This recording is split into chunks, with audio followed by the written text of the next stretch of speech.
So ഇന്ന് നമ്മൾ higher എഡ്യൂക്കേഷനിലെ PYQന്റെ first സെഷനാണ്. അപ്പം ഹയർ എഡ്യൂക്കേഷനെ പറ്റി പറയുകയാണെങ്കിൽ ജസ്റ്റ് ഒന്ന് സമ്മപ്പ് ചെയ്യാം, വന്നിട്ട് ക്വസ്റ്റ്യനിലേക്ക് പോവാം. അപ്പോൾ നമ്മൾ ഹയർ എഡ്യൂക്കേഷന്റെ ഏരിയയിൽ നിന്ന് വരുന്ന ക്വസ്റ്റ്യൻസ് കുറച്ചുകൂടിയൊക്കെ റീസെന്റ് ആയിട്ടുള്ള റെലവെന്റ് ആയിട്ടുള്ള കാര്യങ്ങൾ ചോദിക്കുന്നതായിട്ട് തോന്നിയിട്ടുണ്ട്. അതായത് ഓരോ ടോപ്പിക്കിനും ഓരോ പാറ്റേണിലാണ് അവർ ചോദ്യങ്ങൾ ചോദിക്കുന്നത്. ഇപ്പൊ ലോജിക്കൽ റീസണിങ് ആണെങ്കിൽ അവര് ചോദിക്കുന്ന കുറച്ച് ഏരിയ ഉണ്ട്. അതായത് ഫാലസികൾ ചോദിക്കും, പിന്നെ അതുപോലെ തന്നെ ലോജിക്കൽ ഇക്വലന്റ് ചോദിക്കും, പിന്നെ ഇങ്ങനെ കുറച്ച് പാറ്റേൺ ഉണ്ട്. പിന്നെ ഇന്ത്യൻ ലോജിക്കിൽ നിന്ന് ഒന്നോ രണ്ടോ ചോദ്യങ്ങൾ ചോദിക്കും. ഇങ്ങനെ ഒരു 4 ക്വസ്റ്റ്യൻ ചോദിക്കുന്ന രീതിയിലാണ് ലോജിക്കൽ റീസണിങ് പോകുന്നത്. ഈ ടീച്ചിങ് ആപ്റ്റിറ്റ്യൂഡിൽ വരികയാണെങ്കിൽ ഈ പറഞ്ഞ പോലെ റെലവെന്റ് ആയിട്ടുള്ള റീസെന്റ് ആയിട്ടുള്ള കാര്യങ്ങളിൽ നിന്ന് ചോദ്യങ്ങൾ വരാറുണ്ട്. അതായത് ഏതെങ്കിലും ടീച്ചിങ് മോഡലുമായി ബന്ധപ്പെട്ട്, അല്ലെങ്കിൽ ടീച്ചിങ് എയ്ഡുമായി ബന്ധപ്പെട്ട്, അല്ലെങ്കിൽ ഈ പറഞ്ഞ പോലെ ICT ഇൻ ടീച്ചിങ് അല്ലെ, നമ്മൾ ടീച്ചിങ്ങിൽ എങ്ങനെയൊക്കെ ടെക്നോളജി ഉപയോഗപ്പെടുത്തുന്നു. പിന്നെ റീസെന്റ് ആയിട്ട് കണ്ടുവരുന്ന ഒരു ട്രെൻഡാണ് മെമ്മറി റിലേറ്റഡ് ആയിട്ടുള്ള ചോദ്യങ്ങൾ ചോദിക്കുന്നത്. അപ്പൊ നമ്മൾ റീസെന്റ് ആയിട്ട് നമ്മൾ ടീച്ചിങ് ചെയ്ത് കഴിഞ്ഞപ്പോൾ അതിനകത്ത് മെമ്മറി റിലേറ്റഡ് ആയിട്ടുള്ള ക്വസ്റ്റ്യൻസ് കണ്ടിട്ടുണ്ടായിരുന്നു. അപ്പൊ മെമ്മറി റിലേറ്റഡ് ആയിട്ടുള്ള ചോദ്യങ്ങൾ കാണുന്നുണ്ട്.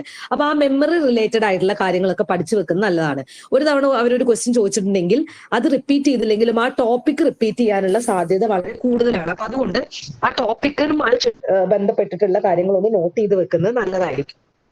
അപ്പൊ അതാണ് ടീച്ചിങ്. ഇനി റിസർച്ചിൽ വരുമ്പോഴത്തേക്കും ചോദിക്കുന്നത് കുറച്ചും കൂടെ student T test, parametric non parametric ടെസ്റ്റുകൾ ഉണ്ടല്ലോ. നമ്മൾ റിസർച്ചിന്റെ ആ ക്വസ്റ്റ്യൻസ് ഒക്കെ കൂടുതൽ ഡിസ്കസ് ചെയ്യുമ്പോൾ അത് ഡീറ്റെയിൽ ആയിട്ട് പറയാം. അപ്പൊ സ്റ്റുഡന്റ് ടി ടെസ്റ്റ്, പിന്നെ പെയർഡ് ടി ടെസ്റ്റ്, ഇങ്ങനെയുള്ള ഏരിയകളാണ് കൂടുതലും ചോദിച്ചു കണ്ടിട്ടുള്ളത്. പിന്നെ അതുപോലെ തന്നെ പ്ലേജിയറിസം, അത് റിലേറ്റഡ് ആയിട്ടുള്ള ചോദ്യങ്ങൾ കാണാറുണ്ട്. പിന്നെ ചില സമയത്ത് എന്താണ് ഇൻസൈറ്റേഷൻ വരാറുണ്ട്. അതായത് ഒരു സംഭവം ഒരു റിസർച്ച് പേപ്പറിനകത്തുള്ള ഒരു സംഭവം തന്നിട്ട് ഇത് എങ്ങനെയാണ് സൈറ്റ് ചെയ്യുക, സൈറ്റ് ഇതിൽ ഏതാണ് സൈറ്റ് ചെയ്ത് കറക്റ്റ് ആയേക്കുന്നത്, അതായത് നമ്മൾ എഴുതി കഴിയുമ്പോൾ നമ്മൾ ബിബ്ലിയോഗ്രഫി ഒക്കെ എഴുതില്ലേ, അതിന്റെ കറക്റ്റ് ആയിട്ടുള്ള ഫോമാറ്റ് ഏതാണെന്നുള്ള രീതിയിൽ ക്വസ്റ്റ്യൻ കാണാറുണ്ട്. അപ്പൊ ഇതൊക്കെയാണ് റിസർച്ചിന്റെ ഒരു ഏരിയ വരുന്നത്. ഇനി കമ്മ്യൂണിക്കേഷന്റെ ഏരിയ എന്ന് വരികയാണ് ചോദിക്കുകയാണെങ്കിൽ, കമ്മ്യൂണിക്കേഷനിൽ ഈ പറയുന്ന പോലെ ട്രഡീഷണൽ ആയിട്ടുള്ള ചോദ്യങ്ങൾ വളരെയധികം കുറഞ്ഞിട്ടുണ്ട്. അതായത് മാസ് കമ്മ്യൂണിക്കേഷൻ, പിന്നെ ടൈപ്സ് ഓഫ് കമ്മ്യൂണിക്കേഷൻ, ഇതിൽ നിന്നൊക്കെ വിഭിന്നമായിട്ട് നമ്മൾ ആ ടോപ്പിക്ക് നമ്മൾ എന്താണെങ്കിലും പഠിക്കണം. കാരണം കമ്മ്യൂണിക്കേഷൻ എന്നുള്ള ടോപ്പിക്കിൽ നിന്ന് നമുക്ക് ബേസിക് ആയിട്ടുള്ള കാര്യങ്ങളെല്ലാം പഠിക്കണം. പക്ഷെ ആ ടോപ്പിക്കിൽ നിന്ന് ഡയറക്റ്റ് ആയിട്ടുള്ള ക്വസ്റ്റ്യൻസ് ഒന്നും തന്നെ ഇപ്പൊ കാണാറില്ല. കൂടുതലും Buddhist communication, Hindu communication, bureaucratic communication, പിന്നെ അങ്ങനെയുള്ള രീതിയിലേക്കാണ് ക്വസ്റ്റ്യന്റെ പാറ്റേൺ ഇപ്പൊ പോകുന്നത്. കണ്ടില്ല, പുതിയൊരു ട്രെൻഡ്. പിന്നെ പീപ്പിളിലേക്ക് വരികയാണെങ്കിൽ കൂടുതലും ഏരിയ വരുന്നത് നമ്മൾ ആക്ട്സ് ആൻഡ് കൺവെൻഷൻസ്, പിന്നെ അതുപോലെ ഡിസീസുകൾ. ഇപ്പൊ ആക്ട്സ് ആൻഡ് കൺവെൻഷൻസ് വരികയാണെങ്കിൽ മോൺട്രിയൽ പ്രോട്ടോകോള്, ക്യൂട്ടോ പ്രോട്ടോകോള്, പിന്നെ international solar alliance, solar related ആയിട്ട് ഇപ്പൊ റിന്യൂവബിൾ എനർജി റിസോഴ്സിൽ അവരിപ്പോ ഏറ്റവും കൂടുതൽ ഫോക്കസ് ചെയ്യുന്ന ഏരിയകൾ എന്ന് പറയുന്നത് ഒന്ന് സോളാർ എനർജിയാണ്. അപ്പൊ അതുമായി ബന്ധപ്പെട്ട് international solar alliance, national solar mission, അങ്ങനെയുള്ള ഇപ്പൊ നിങ്ങൾ ഈ ടേം കേട്ടിട്ട് ടെൻഷൻ അടിക്കണ്ട, ഇതൊക്കെയാണ് ഫോക്കസ് ചെയ്യേണ്ട ഏരിയ എന്ന് ജസ്റ്റ് പറയുന്നതാണ്. നമ്മൾ ക്വസ്റ്റ്യൻസ് ഒക്കെ ഡിസ്കസ് ചെയ്യും. അപ്പോ റിന്യൂവബിൾ എനർജി റിസോഴ്സിൽ നിന്ന് ചോദിക്കുന്നത് ഒന്ന് സോളാർ എനർജിയാണ്, പിന്നെ ന്യൂക്ലിയർ എനർജിയാണ്. അപ്പൊ ന്യൂക്ലിയർ എനർജി റിലേറ്റഡ് ആയിട്ട് ബ്രീഡർ റിയാക്ടറുമായി ബന്ധപ്പെട്ട ചോദ്യങ്ങൾ വന്നിട്ടുണ്ട്. ബ്രീഡർ റിയാക്ടറിൽ ചൂട് കൂടുമ്പോൾ അതിനെ തണുപ്പിക്കാൻ വേണ്ടിയിട്ട് നമ്മൾ യൂസ് ചെയ്യുന്ന കൂളന്റുകൾ ഏതൊക്കെയാണെന്നുള്ള രീതിയിൽ ചോദിക്കാറുണ്ട്. അങ്ങനെ ആ ഒരു ഏരിയ ചോദിക്കാറുണ്ട്. പിന്നെ അതുപോലെ തന്നെ അസുഖങ്ങൾ, പലതരത്തിലുള്ള ഡിസീസുകൾ, അതുമായി ബന്ധപ്പെട്ടിട്ടുള്ള വൈറസ്, ഈ അസുഖം വരുത്തുന്നത് വൈറസ് ആണോ, ബാക്ടീരിയ ആണോ, പ്രോട്ടോസോവയാണോ, ആ രീതിയിലുള്ള ക്വസ്റ്റ്യൻസും കാണാറുണ്ട്.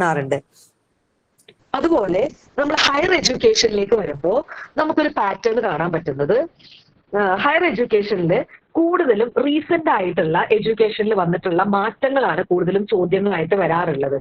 പിന്നെ അതുപോലെ തന്നെ യൂണിവേഴ്സിറ്റികൾ റിലേറ്റഡ് ആയിട്ട് ചോദ്യങ്ങൾ കാണാറുണ്ട്. ഇപ്പൊ കുറെ യൂണിവേഴ്സിറ്റികൾ തന്നിട്ട് ഇതിന് ഏത് യൂണിവേഴ്സിറ്റിയാണ്, ഇതിൽ ഏത് യൂണിവേഴ്സിറ്റിയാണ് BR അംബേദ്കറുമായി ബന്ധപ്പെട്ടത്, പിന്നെ ഇതിൽ ഏത് കമ്മീഷനാണ് പോസ്റ്റ് വേൾഡ് വാറിന് ശേഷം വന്നിട്ടുള്ള കമ്മീഷൻ, ഇങ്ങനെയുള്ള കമ്മീഷനുമായി ബന്ധപ്പെട്ട ചോദ്യങ്ങളും യൂണിവേഴ്സിറ്റികളുമായി ബന്ധപ്പെട്ട ചോദ്യങ്ങളും ഒക്കെയാണ് കൂടുതലും കാണാറുള്ളത്. ഇനി അതിൽ തന്നെ NEP 2020ക്ക് നമ്മൾ കൃത്യമായ ഫോക്കസ് കൊടുത്തിട്ട് വേണം ഹയർ എഡ്യൂക്കേഷൻ പഠിക്കാൻ വേണ്ടിയിട്ട്. അപ്പൊ ആ തരത്തിൽ നമ്മൾ എല്ലാം ഒരു ആപ്ലിക്കേഷൻ ലെവലിലേക്ക് പോകുന്ന രീതിയിൽ വേണം നമ്മൾ എല്ലാം പഠിക്കാനായിട്ട്. പിന്നെ ഇനി ഒരു കാര്യം മനസ്സിലാക്കേണ്ടത്, ഹയർ എഡ്യൂക്കേഷനുമായി ബന്ധപ്പെട്ട് പല യൂണിവേഴ്സിറ്റികളും ക്വസ്റ്റ്യൻ ചോദിക്കുന്നുണ്ട്, പല യൂണിവേഴ്സിറ്റി റിലേറ്റഡ് ആയിട്ട്. അപ്പൊ നിങ്ങൾക്ക് ഒരു ഡൗട്ട് തോന്നും എല്ലാ യൂണിവേഴ്സിറ്റികളും പഠിക്കണമെന്ന്.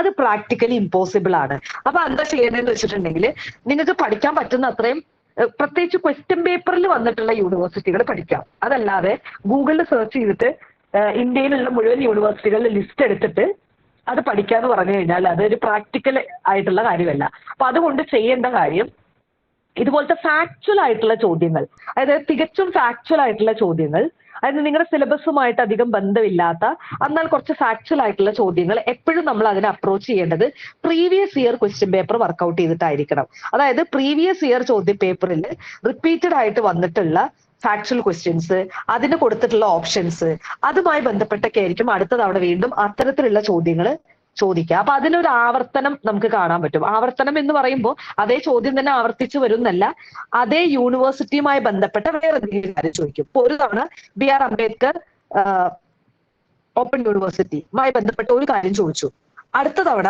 BR അംബേദ്കർ ഓപ്പൺ യൂണിവേഴ്സിറ്റിയുമായി ബന്ധപ്പെട്ട വേറൊരു കാര്യമായിരിക്കും ചോദിക്കുന്നത്. അപ്പൊ ആദ്യം നമ്മൾ മനസ്സിലാക്കേണ്ടത്, ഒരു തവണ നമ്മൾ ഈ BR അംബേദ്കർ ഓപ്പൺ യൂണിവേഴ്സിറ്റിയെ ഓപ്ഷനിൽ കണ്ടിട്ടുണ്ടെങ്കിൽ ചെറിയ നോട്ട് പ്രിപ്പയർ ചെയ്ത് വെക്കുക.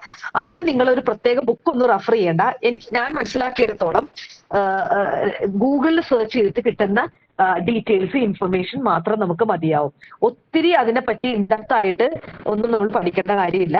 ഏറ്റവും ബേസിക് ആയിട്ടുള്ള, ഏറ്റവും ഇമ്പോർട്ടന്റ് എന്ന് നിങ്ങൾക്ക് തോന്നുന്ന ഫീച്ചർ, അതായത് ഇപ്പൊ നമ്മൾ വിക്കിപീഡിയ സെർച്ച് ചെയ്യുമ്പോൾ വിക്കിപീഡിയയിൽ ആദ്യത്തെ ഒരു പാരഗ്രാഫ് എങ്കിലും അറ്റ്ലീസ്റ്റ് നിങ്ങൾ ഓരോ ചോദ്യവും ചെയ്യുമ്പോഴും ആ ചോദ്യത്തിലെ ടോപ്പിക്കുമായി ബന്ധപ്പെട്ട് നിങ്ങൾ ഗൂഗിൾ സെർച്ച് ചെയ്തിട്ട് വിക്കിപീഡിയയിൽ കാണുന്ന ആദ്യത്തെ പാരഗ്രാഫ് എങ്കിലും നിങ്ങൾ വായിക്കുക എന്നുള്ളതാണ് ചെയ്യേണ്ടത്. ഓക്കെ. അപ്പൊ ഹയർ എഡ്യൂക്കേഷനിൽ ഒത്തിരി ഫാക്ച്വൽ ആയിട്ടുള്ള കാര്യങ്ങൾ ചോദിക്കാറുണ്ട്. അപ്പൊ അതിനകത്ത് എങ്ങനെയാണ് ഇതിനെ അപ്രോച്ച് ചെയ്യേണ്ടതെന്ന് ചോദിച്ചിട്ടുണ്ടെങ്കിൽ എല്ലാം കൂടി നമുക്ക് എന്തായാലും പഠിക്കാൻ പറ്റില്ല. ഇപ്പൊ ഹയർ എഡ്യൂക്കേഷനിൽ നമുക്ക് പഠിക്കാൻ പറ്റുന്ന അത്രയും പഠിക്കുക, ക്വസ്റ്റ്യൻ പേപ്പർ വർക്ക്ഔട്ട് ചെയ്യുക. അതിൽ നമുക്ക് ഭാഗ്യം ഉണ്ടെങ്കിൽ, ഞാൻ അങ്ങനെ പറയുള്ളൂ, ഭാഗ്യം ഉണ്ടെങ്കിൽ ചിലപ്പോൾ നമ്മൾ പഠിക്കാത്ത ഏതെങ്കിലും ഒരു യൂണിവേഴ്സിറ്റിയുമായി ബന്ധപ്പെട്ട ഒരു ചോദ്യമായിരിക്കും. അപ്പൊ അത് എല്ലാവർക്കും അങ്ങനെ തന്നെ ആയിരിക്കും. അപ്പൊ അതുകൊണ്ട് നിങ്ങൾ അതിനെ കുറിച്ച് വറീഡ് ആവേണ്ട ആവശ്യമില്ല. അപ്പൊ ഏതെങ്കിലും ഒരു സ്ഥലത്തുള്ള ഒരു യൂണിവേഴ്സിറ്റിയുമായി ബന്ധപ്പെട്ട ഒരു ചോദ്യം, അത്ര റെലവെന്റ് അല്ലാത്തൊരു യൂണിവേഴ്സിറ്റിയുമായി ബന്ധപ്പെട്ട ഒരു ചോദ്യം ചോദിച്ചു കഴിഞ്ഞാൽ എത്ര പേര് അതിന്റെ ആൻസർ എഴുതും? അത് വളരെ കുറഞ്ഞ ആൾക്കാരെ എഴുതുള്ളൂ. അപ്പൊ അതുകൊണ്ട് അത് നിങ്ങളുടെ റിസൾട്ടിനെ ഒത്തിരി ബാധിക്കാൻ സാധ്യതയില്ല. അപ്പൊ അതുകൊണ്ട് തന്നെ നിങ്ങൾ അതിനെ കുറിച്ച് ഓർത്ത് വറീഡ് ആവേണ്ട ആവശ്യമില്ല. അങ്ങനെ ഒരു ചോദ്യം ചോദിച്ചു കഴിഞ്ഞാൽ എനിക്ക് ആ മാർക്ക് പോയില്ലേ, അങ്ങനെ ഒന്നും ചിന്തിക്കേണ്ട ആവശ്യമില്ല. കാരണം അത് എല്ലാവർക്കും ഡിഫിക്കൽട്ട് ആയിരിക്കും.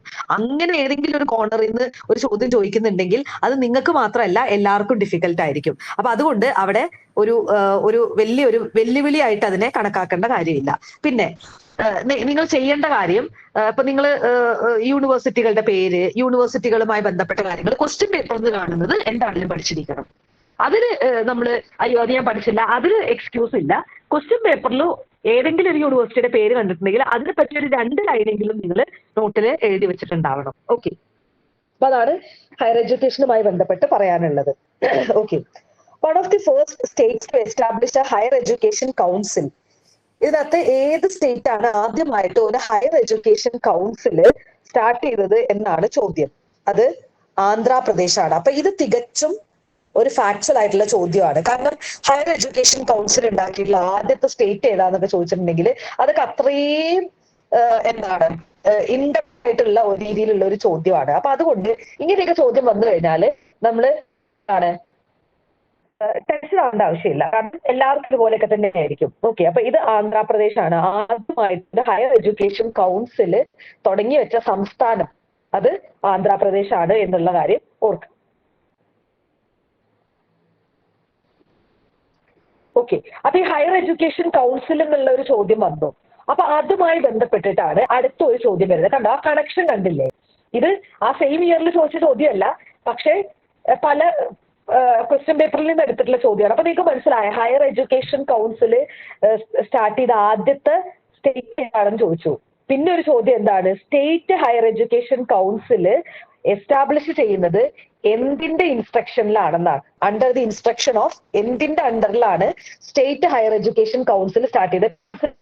അതായത് ഹയർ എഡ്യൂക്കേഷൻ ആയിട്ട് നടന്ന് അടുത്ത സ്റ്റേറ്റ് ഹയർ എഡ്യൂക്കേഷൻ കൗൺസിൽ എന്തിന്റെ അണ്ടറിലാണ് എസ്റ്റാബ്ലിഷ് ചെയ്യപ്പെടുന്നതെന്ന് കണ്ടോ? ആ കണക്ഷൻ മനസ്സിലായോ? അപ്പൊ ഒരു തവണ ചോദിച്ചതുമായി ബന്ധപ്പെട്ട് അതുമായിട്ട് കണക്ഷൻ കൊടുത്തിട്ടാണ് പിന്നെ ചോദിച്ചിട്ടുള്ളത്.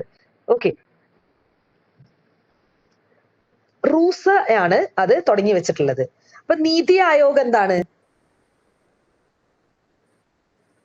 നീതി ആയോഗ് എന്തിനു പകരം വന്നതാണ്? പ്ലാനിംഗ് കമ്മീഷന് പകരം പഞ്ചവത്സര പദ്ധതികളൊക്കെ അല്ലെ, പ്ലാനിംഗ് കമ്മീഷന് 5 ഇയർ പ്ലാൻ കൊണ്ടുവന്നിട്ടുള്ള പ്ലാനിംഗ് കമ്മീഷന് പകരമായിട്ട് വന്നിട്ടുള്ളതാണ് നീതി ആയോഗ്. കെയ്ബ് എന്താണ്? Central advisory board of education. അതായത് എഡ്യൂക്കേഷനുമായി ബന്ധപ്പെട്ട് എന്താണ് കേന്ദ്ര സർക്കാരിന് അഡ്വൈസ് കൊടുക്കുന്ന ഒരു ബോർഡാണ് central advisory board of education എന്ന് പറയുന്നത്. അതായത് കേന്ദ്ര സർക്കാരിന് എഡ്യൂക്കേഷനുമായി ബന്ധപ്പെട്ടിട്ടുള്ള അഡ്വൈസ് കൊടുക്കുന്ന ബോർഡാണ്. ഓക്കെ, എന്തിനായിരിക്കും സെൻട്രൽ ഗവൺമെന്റിന് അങ്ങനെ അഡ്വൈസ് കൊടുക്കുന്നത്? അങ്ങനെ ഒരു ബോർഡിന്റെ ആവശ്യകത എന്താണ്? സർക്കാരിന് പല തീരുമാനങ്ങള് അല്ലെങ്കിൽ പുതിയ എന്തെങ്കിലും ഒരു റൂള് കൊണ്ടുവരാൻ അതിനൊക്കെ വേണ്ടിയിട്ട് എന്താണ് ഈ പറയുന്ന അഡ്വൈസ് വേണം അല്ലെ? അപ്പൊ അതിന് അഡ്വൈസ് കൊടുക്കാൻ വേണ്ടിയിട്ട് അക്കാഡമിക്കലായിട്ട് അതിനെപ്പറ്റി ധാരണയുള്ള ആളുകള് അതിന് അഡ്വൈസ് കൊടുക്കും അല്ലെ കേന്ദ്ര സർക്കാരിന്. അപ്പൊ അതിന് വേണ്ടിയിട്ടാണ് കെയ്ബ് ഉള്ളത്. ഇപ്പൊ നിങ്ങൾ ലേറ്റസ്റ്റ് ആയിട്ട് ന്യൂസിലൊക്കെ നിറഞ്ഞു നിൽക്കുന്ന ഒരു വാർത്തയാണ്. എന്താണത്? എഡ്യൂക്കേഷനുമായി ബന്ധപ്പെട്ട ഒരു വാർത്ത നിറഞ്ഞു നിൽക്കുന്നുണ്ടല്ലോ.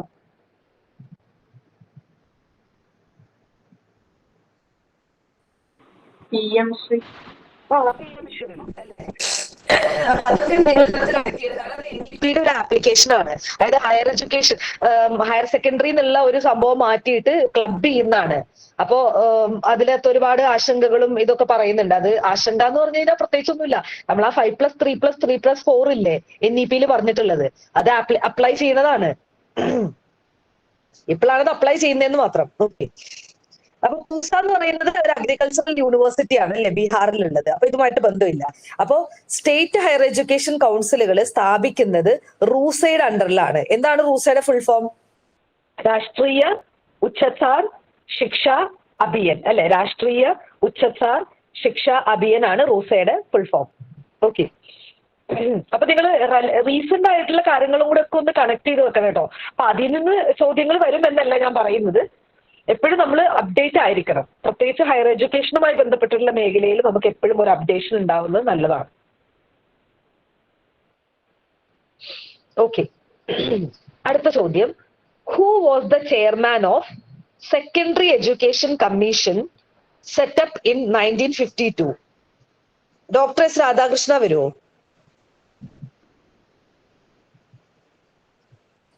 ഡോക്ടർ എസ് രാധാകൃഷ്ണ കമ്മീഷൻ വരുമോ? സോറി, ഡോക്ടർ എസ് രാധാകൃഷ്ണൻ വരുമോ? ഇല്ല, വരില്ല. എന്തുകൊണ്ടാണ് വരാത്തത്? കാരണം അത് സ്വാതന്ത്ര്യം കിട്ടിയതിന് ശേഷമുള്ള ആദ്യത്തെ കമ്മീഷന്റെ ചെയർമാനാണ് അല്ലെ? അപ്പൊ 1952 എന്ന് പറയുമ്പോൾ അതിന് മുന്നേ ഒരു കമ്മീഷൻ ഉണ്ടായിട്ടുണ്ട് എന്നുള്ള ഒരു ഐഡിയ കിട്ടിക്കഴിയുമ്പോൾ നമുക്ക് ഐഡിയ കിട്ടും. പിന്നെ BR അംബേദ്കർ ഇതുമായിട്ട് കമ്മീഷനുമായിട്ട് ഒരു ബന്ധവും ഇല്ലാത്ത ആളാണ്. പിന്നെ നമുക്ക് ഡൗട്ട് തോന്നുന്നത് KC പന്തും AL മുതലിയാറാണ്. അതിൽ നമുക്കറിയാം രാധാകൃഷ്ണ കമ്മീഷൻ കഴിഞ്ഞിട്ട് പിന്നെ വരുന്നത് ആരാണ്? AL മുതലിയാറാണ്. ഇനീഷ്യലൊക്കെ നന്നായിട്ട് ശ്രദ്ധിച്ചോ.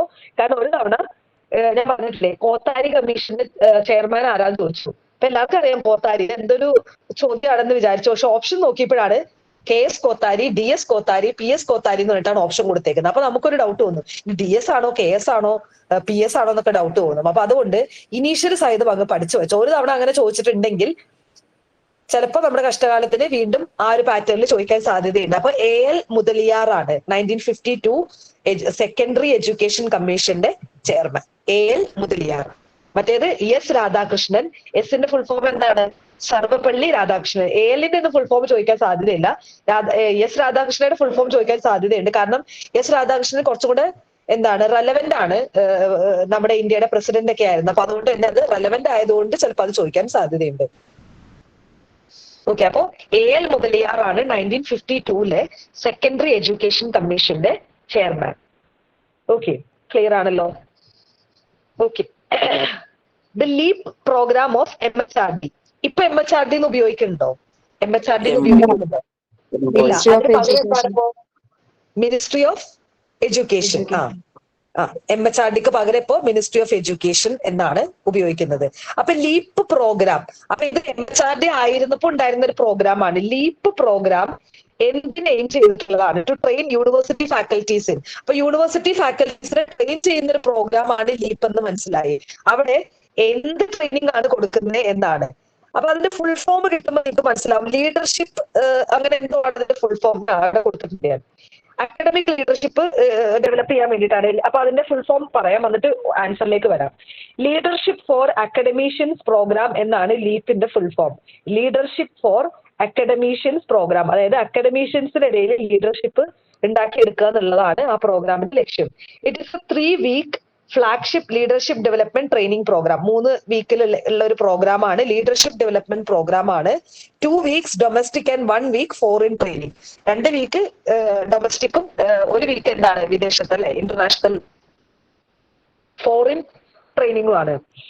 Okay. For second level academic functionaries in public funded higher education institutions, അതായത് സർക്കാർ തലത്തിലുള്ള യൂണിവേഴ്സിറ്റിയിൽ വർക്ക് ചെയ്യുന്ന അധ്യാപകർക്ക് വേണ്ടിയിട്ടുള്ള ഒരു ലീഡർഷിപ്പ് ഡെവലപ്മെന്റ് പ്രോഗ്രാം ആണ് ലീപ്പ് എന്ന് പറയുന്നത്. Okay. Pandit Madan Mohan Malaviya national mission on teachers and teaching സ്കീമിന്റെ അണ്ടറിലാണ് ഈ പ്രോഗ്രാം നടത്തപ്പെടുന്നത് എന്നുള്ള കാര്യം കൂടെ ഓർക്കാം. ഓക്കെ. ഇനി ചോദ്യത്തിലേക്ക് വരികയാണെങ്കിൽ, leap programme of MHRD is aimed to train university faculties in academic leadership, അല്ലെ? അക്കാഡമിക് ലീഡർഷിപ്പിന് വേണ്ടിയിട്ട് യൂണിവേഴ്സിറ്റി അധ്യാപകരെ, പ്രത്യേകിച്ച് പബ്ലിക് ഫണ്ടഡ് ആയിട്ടുള്ള, അതായത് സർക്കാർ ഫണ്ട് കൊടുക്കുന്ന യൂണിവേഴ്സിറ്റികളിലെ അധ്യാപകർക്ക് വേണ്ടിയിട്ടുള്ള ഒരു ലീഡർഷിപ്പ് ഡെവലപ്മെന്റ് പ്രോഗ്രാം ആണ്. 3 വീക്കിലെ പ്രോഗ്രാം ആണ്. 2 വീക്ക് ഡൊമസ്റ്റിക് ട്രെയിനിങ്ങും 1 വീക്ക് എന്താണ് ഫോറിൻ ട്രെയിനിങ്ങുമാണ് അവിടെ പ്രൊവൈഡ് ചെയ്യുന്നത് എന്നുള്ള കാര്യവും ഓർക്കുക.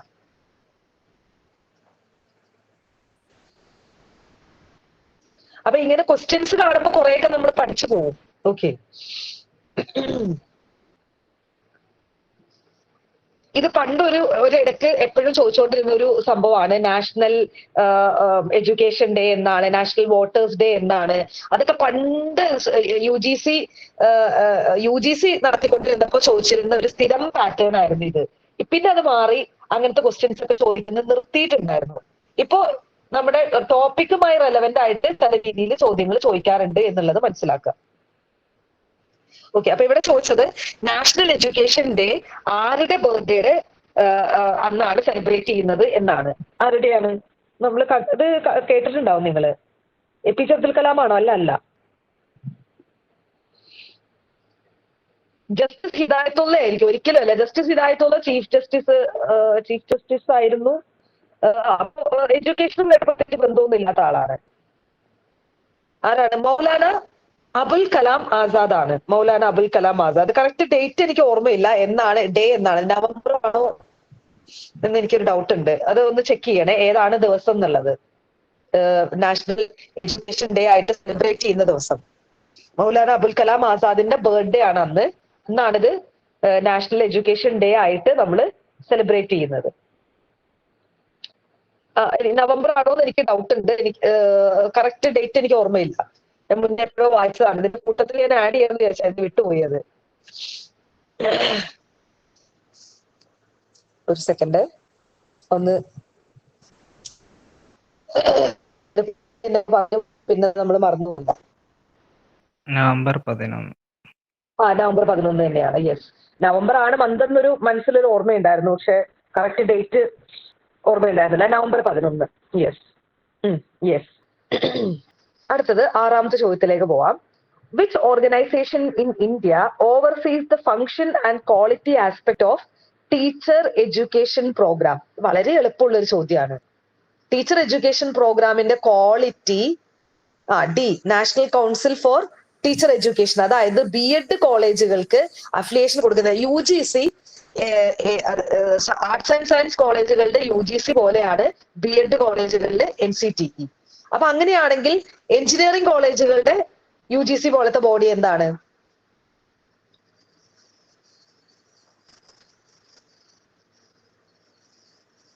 UGC പോലെ തന്നെ ഒരു ബോഡി ബിടെക് കോളേജുകൾക്ക് ഉണ്ട്, ബിടെക് എംടെക് കോളേജുകൾക്ക്. അതെന്താണ്?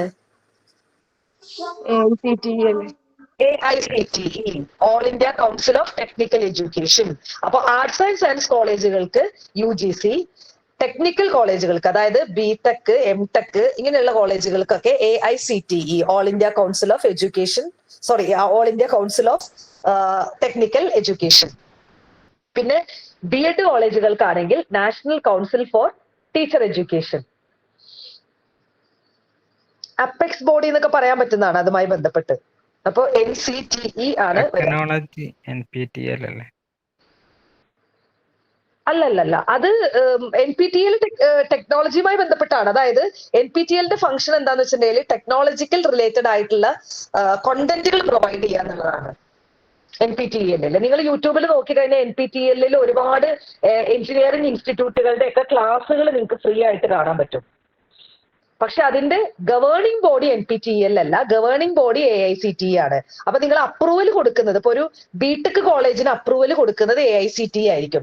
ഇനി നിങ്ങൾ അതല്ലെങ്കിൽ ഇപ്പൊ ചില ആർട്സ് ആൻഡ് സയൻസ് കോളേജിൽ ഏതെങ്കിലും ഒരു ടെക്നിക്കൽ കോഴ്സ് ഉണ്ടെന്ന് വിചാരിച്ചു, അപ്പോൾ BCA നമ്മളൊരു ടെക്നിക്കൽ കോഴ്സ് ആയിട്ട് ചിലപ്പോൾ കാണാറുണ്ട്. അപ്പോൾ ചില കോഴ്സുകൾ ഇപ്പൊ BCA വിത്ത് AI എന്നൊക്കെ പറയുന്ന കോഴ്സുകൾ ഉണ്ടെങ്കിൽ അതിന് ഒരു ടെക്നിക്കൽ കോഴ്സുമായിട്ട് ഓവർലാപ്പിംഗ് ഉള്ളത് കൊണ്ട് തന്നെ ആ പ്രത്യേക കോഴ്സിന് ടെക്നിക്കൽ എഡ്യൂക്കേഷന്റെ അഫിലിയേഷൻ വേണം. അപ്പൊ നിങ്ങൾ നോക്കിക്കഴിഞ്ഞാൽ ചില കോളേജുകൾക്ക് UGC approved by UGC and AICTE എന്ന് കാണാൻ പറ്റും.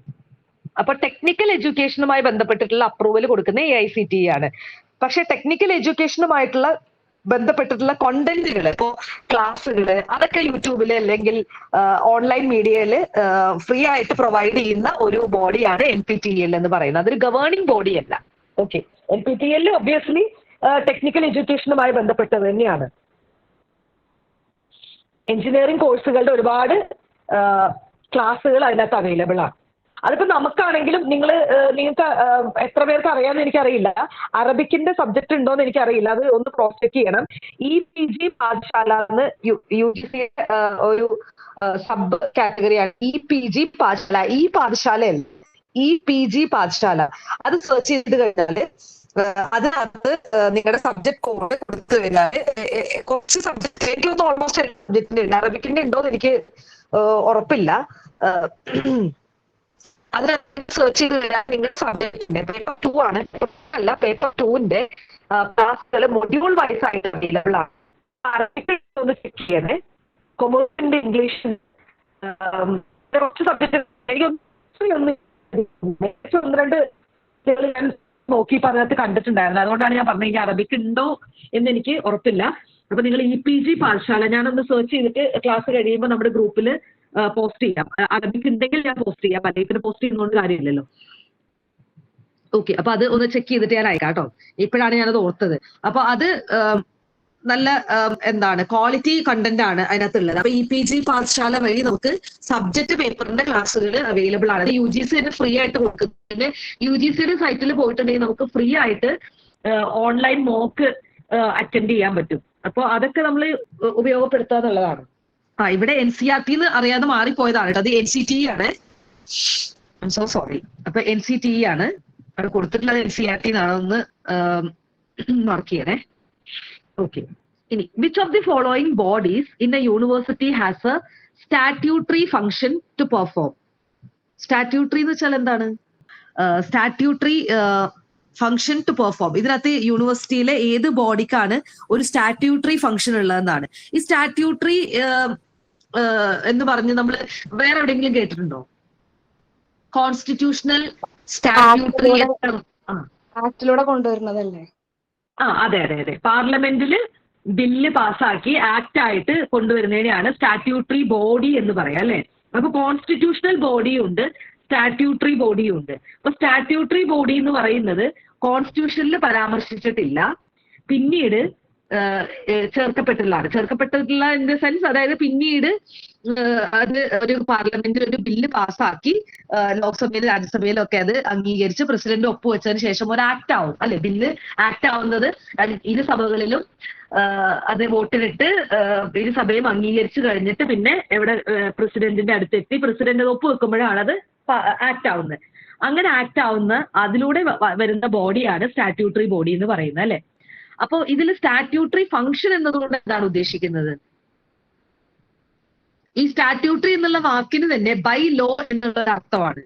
അതായത് നിയമപ്രകാരം നിർബന്ധമായിട്ടും ചെയ്തിരിക്കേണ്ടത് എന്നൊക്കെയുള്ള അതാണ് സ്റ്റാറ്റ്യൂട്ടറി ഫംഗ്ഷൻ കൊണ്ട് ഉദ്ദേശിക്കുന്നത്. അതായത് മാൻഡേറ്ററി ആയിട്ടുള്ള നിർബന്ധമായിട്ടും ചെയ്തിരിക്കേണ്ട, അതായത് നിയമപരമായിട്ട് ആ ഒരു ആള് ചെയ്തിരിക്കേണ്ട അല്ലെങ്കിൽ ആ ഒരു ഇൻസ്റ്റിറ്റ്യൂഷൻ ചെയ്തിരിക്കേണ്ട ഫംഗ്ഷനെയാണ് നമ്മൾ സ്റ്റാറ്റ്യൂട്ടറി ഫംഗ്ഷൻ എന്ന് പറയാം. അപ്പൊ ഇവിടെ യൂണിവേഴ്സിറ്റികളിലെ ഏത് ബോഡിക്കാണ് ഒരു സ്റ്റാറ്റ്യൂട്ടറി ഫംഗ്ഷൻ ഉള്ളത് എന്നാണ് ചോദ്യം. ഏതായിരിക്കും? Board of management. കാരണം മാനേജ്മെന്റ് ആണ് അവിടെ എന്ത് സ്റ്റാറ്റ്യൂട്ടറി ഫംഗ്ഷൻ ഉള്ള. Board of studies, finance committee, research degree committee, അതിനൊന്നും സ്റ്റാറ്റ്യൂട്ടറി ഫംഗ്ഷൻ ഇല്ല.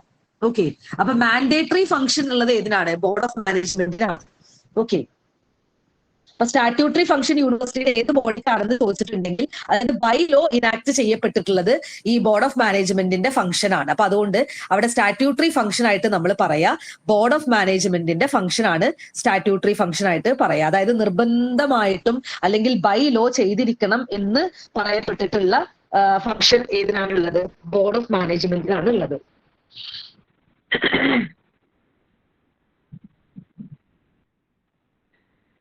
ഓക്കെ. ഇനി നമ്മൾ നോളേജ് റിലേറ്റഡ് ആയിട്ട് നമ്മൾ ഒരുപാട് കാര്യങ്ങൾ ചെയ്യും. ഇപ്പൊ സെമിനാർ അങ്ങനെയുള്ള കാര്യങ്ങളൊക്കെ ചെയ്യും. അപ്പൊ ഇതിനകത്ത് ഏത് കാര്യമാണ് നോളേജ് ഡിസെമിനേഷൻ? ഡിസെമിനേഷൻ എന്ന് വെച്ചാൽ എന്താണ്? ഡിസെമിനേറ്റ് ചെയ്യാന്ന് വെച്ചിട്ടുണ്ടെങ്കിൽ സ്പ്രെഡ് ചെയ്യാന്നൊക്കെയുള്ള അർത്ഥമാണ്. ഇപ്പൊ നോളേജ് ഡിസെമിനേഷനുമായി ബന്ധപ്പെട്ട് നോളേജുമായിട്ട് ലെസ് ഓറിയന്റഡ് ആയിട്ടുള്ള, അതായത് നോളേജ് സ്പ്രെഡ് ചെയ്യുക എന്നുള്ളത് ഇതിനകത്ത് ഏതാണ് നോളേജ് സ്പ്രെഡ് ചെയ്യുന്നതിൽ ഓറിയന്റഡ് അല്ലാത്ത അല്ലെങ്കിൽ ലെസ് ഓറിയന്റഡ് ആയിട്ടുള്ളത്? അതായത് നോളേജ് സ്പ്രെഡിങ് ഫംഗ്ഷൻ അല്ലാത്തത് ഇതിനകത്ത് ഏതാണെന്നാണ്. സെമിനാർ നോക്കിയേ. സെമിനാറിന് ക്ലിയർലി ഒരു അക്കാഡമിക് പർപ്പസ് ഇല്ലേ? അപ്പൊ സെമിനാർ നമ്മൾ പറയണം.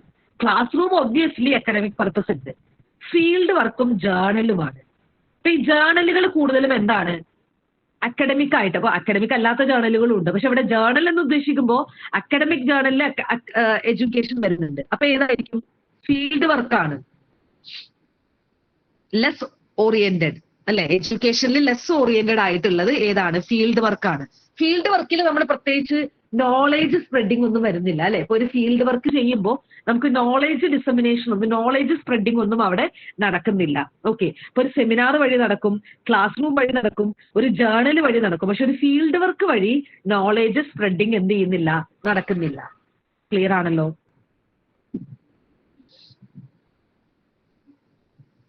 ഫീൽഡ് വർക്ക് ഉദ്ദേശിക്കുന്നത് ഗ്രൂപ്പ് വർക്ക്. എന്താണ് ഫീൽഡ് വർക്ക് ഉദ്ദേശിക്കുന്നത് ഗ്രൂപ്പായിട്ട് ചെയ്യാം. ഫീൽഡ് വർക്ക് എന്ന് പറയുന്നപ്പോ നമ്മള് എന്താണ്, അത് പ്രാക്ടിക്കൽ ആണ്. അത് കുറച്ചും കൂടി അതൊരു ഒരു നോളേജിന്റെ ആപ്ലിക്കേഷൻ ആണ് നമ്മൾ ഫീൽഡ് വർക്ക് എന്നൊക്കെ പറയുന്നത്. അപ്പൊ നമ്മൾ ഫീൽഡ് വർക്ക് ചെയ്യുമ്പോൾ സോഷ്യോളജിയിലൊക്കെ ഫീൽഡ് വർക്ക് ഉണ്ട്. അതായത് അവര് ഇപ്പോ ഒരു എക്സ്പെരിമെന്റ് ചെയ്യുക, അല്ലെങ്കിൽ ഒരു ഗ്രൂപ്പിനെ പറ്റി പഠനം നടത്തുക. അവിടെ നോളേജ് ഡിസെമിനേഷൻ അല്ല, നമ്മൾ പഠിച്ച നോളേജിനെ അപ്ലൈ ചെയ്യുന്നതാണ് കൂടുതലും. അപ്പൊ നോളേജ് സ്പ്രെഡിങ് അതിനകത്ത് വരുന്നില്ല. അതുകൊണ്ടാണ് നമ്മൾ ആ നോളേജ് ഡിസെമിനേഷനിൽ അത് ഉൾപ്പെടുത്താത്തത്. അത് അക്കാഡമിക് അല്ലേ ചോദിച്ചിട്ടുണ്ടെങ്കിൽ അക്കാഡമിക് തന്നെയാണ്. പക്ഷെ നോളേജ് ഡിസെമിനേഷൻ അവിടെ വരുന്നില്ല. അത് നോളേജുമായി ബന്ധമുണ്ടോ എന്ന് ചോദിച്ചാൽ നോളേജുമായി ബന്ധമുണ്ട്. നമ്മൾ പഠിച്ച ഒരു കാര്യത്തിനെ അപ്ലൈ ചെയ്യുന്നതൊക്കെയാണ് ഈ ഫീൽഡ് വർക്കിൽ വരുന്നത്. ഇപ്പൊ ഏതെങ്കിലും ഒരു സോഷ്യോളജിയിൽ നമ്മൾ പഠിച്ച ഏതെങ്കിലും ഒരു തിയറി ആയിരിക്കും നമ്മൾ ഈ ഫീൽഡ് വർക്കിൽ നമ്മൾ അപ്ലൈ ചെയ്യുന്നത്.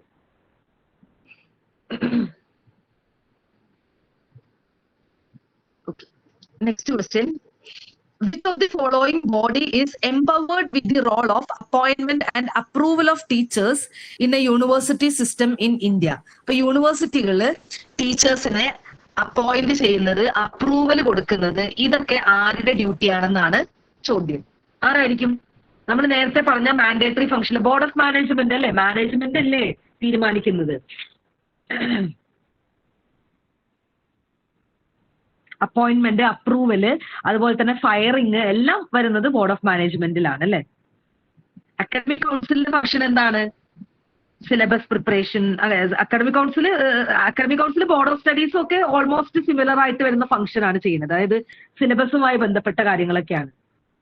പിന്നെ യൂണിവേഴ്സിറ്റി കോർട്ട്, യൂണിവേഴ്സിറ്റിയിൽ എന്തെങ്കിലും പ്രശ്നങ്ങൾ വന്നിട്ടുണ്ടെങ്കിൽ പരിഹാരം അതിനകത്ത് തന്നെ കാണുന്നതാണ് യൂണിവേഴ്സിറ്റി കോർട്ട് എന്ന് പറയുന്നത്.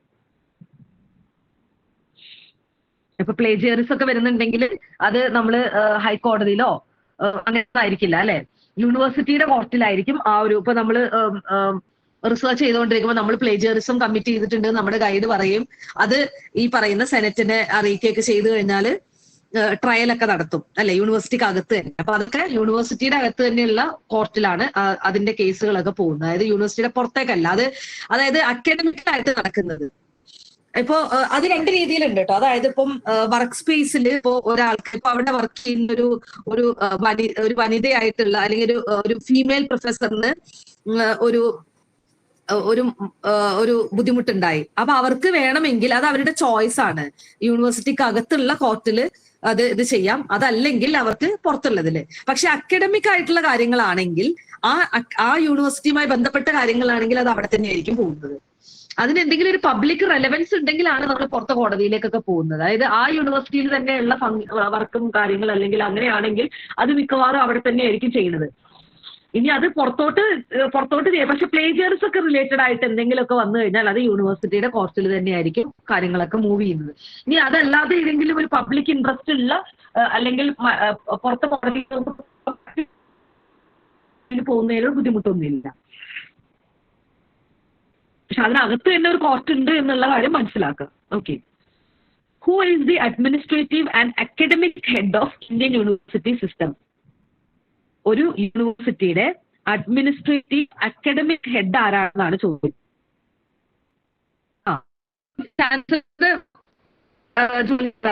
ചാൻസലർ ആരാണ്?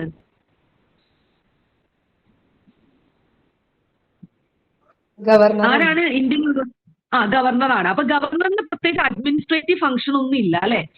നമ്മൾ നോക്കുമ്പോൾ ചാൻസലർ ഗവർണറാണ്. അപ്പൊ ചാൻസലർ അല്ലേ കുറച്ചും കൂടെ വലുതെന്ന് ചോദിച്ചു കഴിഞ്ഞാൽ കുറച്ചും കൂടെ ഹൈ അതോറിറ്റി ചാൻസലർ ആണെങ്കിലും ഗവർണർക്ക് യാതൊരുവിധ അഡ്മിനിസ്ട്രേറ്റീവ് അക്കാഡമിക് ഫംഗ്ഷനും ഒരു യൂണിവേഴ്സിറ്റിയിലും ഇല്ല അല്ലെ. അപ്പൊ അതുകൊണ്ട് അഡ്മിനിസ്ട്രേറ്റീവ് അക്കാഡമിക് ഹെഡ് എന്ന് പറയുന്നത് വൈസ് ചാൻസലർ ആണ്. രജിസ്ട്രാറിന് ഈ പറയുന്ന കാര്യങ്ങളൊക്കെയാണ് കൂടുതൽ വരുന്നത്. അക്കാഡമിക് ആയിട്ടുള്ള കാര്യത്തിൽ രജിസ്ട്രാറിന്റെ റോൾ ഇല്ല. അപ്പൊ മാത്രമാണ് അക്കാഡമിക് ആയിട്ടുള്ള കാര്യങ്ങളിൽ, രജിസ്ട്രാറിന് അഡ്മിനിസ്ട്രേറ്റീവ് ആയിട്ടുള്ള കാര്യങ്ങളിൽ മാത്രമാണ് റോൾ ഉള്ളത്. അപ്പൊ അഡ്മിനിസ്ട്രേറ്റീവ് ആൻഡ് അക്കാഡമിക് എന്ന് പറയുന്നത് ഓർക്കേണ്ടത് അല്ലെ. ഡീൻ ഓഫ് സ്റ്റഡീസ് എന്ന് പറയുന്നത് ശരിക്കും ഒരു HOD-യുടെ ഒക്കെ പോലത്തെ ഒരു ഫംഗ്ഷൻ ആണ്. അപ്പോൾ HOD-ക്കൊക്കെ എന്ത് ഫംഗ്ഷൻ മാത്രമേ ഉള്ളൂ? അക്കാഡമിക് ആയിട്ടുള്ള ഹെഡ് മാത്രമാണ്, അഡ്മിനിസ്ട്രേറ്റീവ് ഹെഡ് അല്ല. അഡ്മിനിസ്ട്രേഷൻ എന്ന് പറയുമ്പോൾ അവിടെ ആരാണ് വരിക? ഒന്ന് VC വരാം, അല്ലെങ്കിൽ ഓഫീസ് സ്റ്റാഫുകളാണ് അഡ്മിനിസ്ട്രേറ്റീവ് എന്ന് പറയുന്നത്. അപ്പൊ നമ്മളൊരു യൂണിവേഴ്സിറ്റിയിലെ ഓഫീസ് സ്റ്റാഫുകളാണ് അഡ്മിനിസ്ട്രേറ്റീവിൽ വരിക. നമ്മൾ ക്യാമ്പസിലെ ഇപ്പോ ഡിപ്പാർട്ട്മെന്റിലുള്ള ഫാക്കൽറ്റികൾ എന്താണ്? അക്കാഡമിക് വിഭാഗത്തിലാണ് വരിക. അഡ്മിനിസ്ട്രേറ്റീവ് എന്ന് പറയുന്നത് ഓഫീസ് സ്റ്റാഫാണ്. അതായത് ഇപ്പോ രജിസ്ട്രാർ ആയിക്കോട്ടെ, സെക്ഷൻ ഓഫീസർ ആയിക്കോട്ടെ, അങ്ങനെയുള്ളവരൊക്കെ അഡ്മിനിസ്ട്രേറ്റീവ് ആണ് വരിക. അപ്പോൾ രജിസ്ട്രാറും സെക്ഷൻ ഓഫീസറും ഇവരൊക്കെ അഡ്മിനിസ്ട്രേറ്റീവ് ആണ്. പക്ഷെ VC-യിലേക്ക് വരുമ്പോഴത്തേക്കും he is both administrative and academic head ആണെന്നുള്ള കാര്യം ഓർക്കാം. പിന്നെ ചാൻസലർ എന്ന് പറയുന്നത് ഗവർണർ ആണെന്നുള്ള കാര്യം ഓർക്കാം.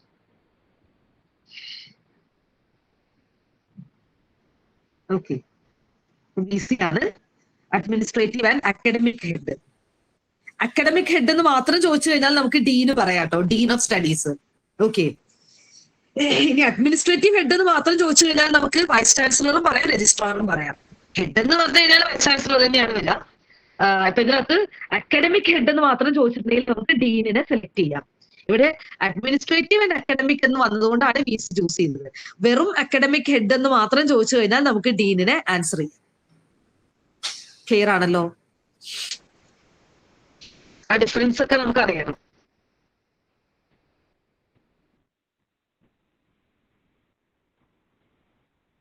ഡീന് നമ്മൾ യൂണിവേഴ്സിറ്റിയിൽ ഒരു HOD-ക്ക് തുല്യമായിട്ടുള്ള അല്ലെങ്കിൽ HOD-യെ പോലെയുള്ള ഒരു പോസ്റ്റാണ്. നമ്മളിപ്പോ കോളേജുകളിൽ നമ്മൾ HOD എന്നൊക്കെ പറയില്ലേ, ഹെഡ് ഓഫ് ഡിപ്പാർട്ട്മെന്റ് എന്നൊക്കെ പറയുന്ന പോലെ. അപ്പൊ അക്കാഡമിക് ഫീൽഡിലെ ഓരോ ഡിപ്പാർട്ട്മെന്റിനും ഓരോ ഡീന് കാണും. അതായത് അക്കാഡമിക് ആയിട്ടുള്ള എല്ലാ കാര്യങ്ങളും തീരുമാനിക്കുന്നത് ഡീൻ ആയിരിക്കും. അതായത് HOD-നെ പോലെ തന്നെയുള്ള ഒരു പോസ്റ്റാണ് ശരിക്കും യൂണിവേഴ്സിറ്റി തലത്തില്. അതായത് ഈ ഡീനിന്റെ ഒരു ഫംഗ്ഷൻ എന്താണെന്ന് വെച്ചിട്ടുണ്ടെങ്കിൽ യൂണിവേഴ്സിറ്റികൾ അവരുടെ സിലബസ് അവർ തന്നെ പ്രിപ്പയർ ചെയ്യുന്നത്. ഇപ്പൊ കോളേജിന് സിലബസ് പ്രിപ്പറേഷൻ ഒന്നും വരുന്നില്ല. കാരണം യൂണിവേഴ്സിറ്റി പറയുന്ന സിലബസ് ഫോളോ ചെയ്യാന്നുള്ള ഒരു ഫംഗ്ഷൻ മാത്രമേ കോളേജുകൾക്കുള്ളൂ. പക്ഷെ യൂണിവേഴ്സിറ്റിയുടെ കേസ് വരുമ്പോൾ കാലിക്കറ്റ് യൂണിവേഴ്സിറ്റി, MG യൂണിവേഴ്സിറ്റി, അപ്പൊ അവര് യൂണിവേഴ്സിറ്റികളാണ്. അപ്പൊ അവർക്ക് എന്ത് ഫംഗ്ഷനും കൂടെ വരും? ഈ പറയുന്ന സിലബസ് പ്രിപ്പയർ ചെയ്യുക, കരിക്കുലം പ്രിപ്പയർ ചെയ്യുക, ഇങ്ങനെയുള്ള കാര്യങ്ങളൊക്കെ അവർക്ക് വരും. അപ്പൊ ഇങ്ങനെയുള്ള കാര്യങ്ങളിലൊക്കെ അതുമായി ബന്ധപ്പെട്ട ഒരു കാര്യങ്ങളിലൊക്കെ തീരുമാനം എടുക്കുന്ന ആളാണ് ഡീൻ എന്ന് പറയുന്നത്. പ്രത്യേകിച്ച് സിലബസ് പ്രിപ്പറേഷനും ഒക്കെയാണ്. ക്ലിയർ ആണല്ലോ?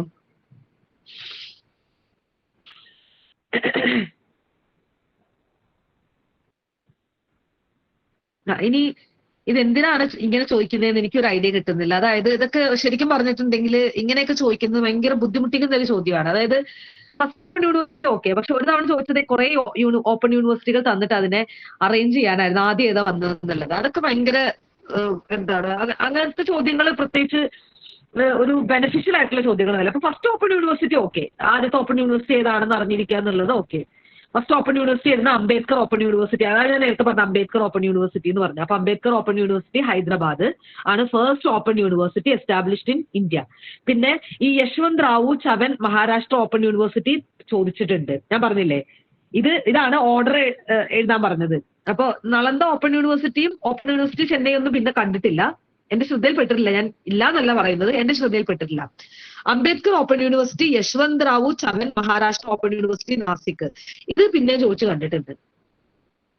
ഇനി മറ്റേത് ചോദിച്ചിട്ടുണ്ടോ എന്ന് എനിക്കറിയില്ല, എന്റെ ശ്രദ്ധയിൽപ്പെട്ടിട്ടില്ല എന്നാണ് ഞാൻ പറഞ്ഞത്. ഓക്കെ, യശ്വന്ത് റാവു ചവൻ എന്താണെന്ന് ചോദിച്ചിട്ടുണ്ട് പിന്നെയും.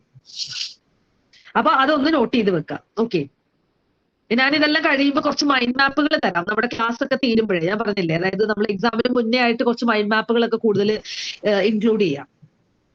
അതിനകത്ത് ഇമ്പോർട്ടന്റ് ആയിട്ട് നമ്മൾ നോക്കി വെക്കേണ്ട യൂണിവേഴ്സിറ്റികൾ അങ്ങനെയുള്ളതൊക്കെ പിക്ക് ചെയ്തിട്ട് ഒരു ഫൈനൽ റിവിഷൻ എന്നുള്ള രീതിയിൽ ചെയ്യാൻ പറ്റുന്ന കാര്യങ്ങൾ തരാം. ഓക്കെ, അതെല്ലാ ടോപ്പിക്കിലും ഒരു കുറച്ച് മൈൻഡ് മാപ്പുകൾ തരാം.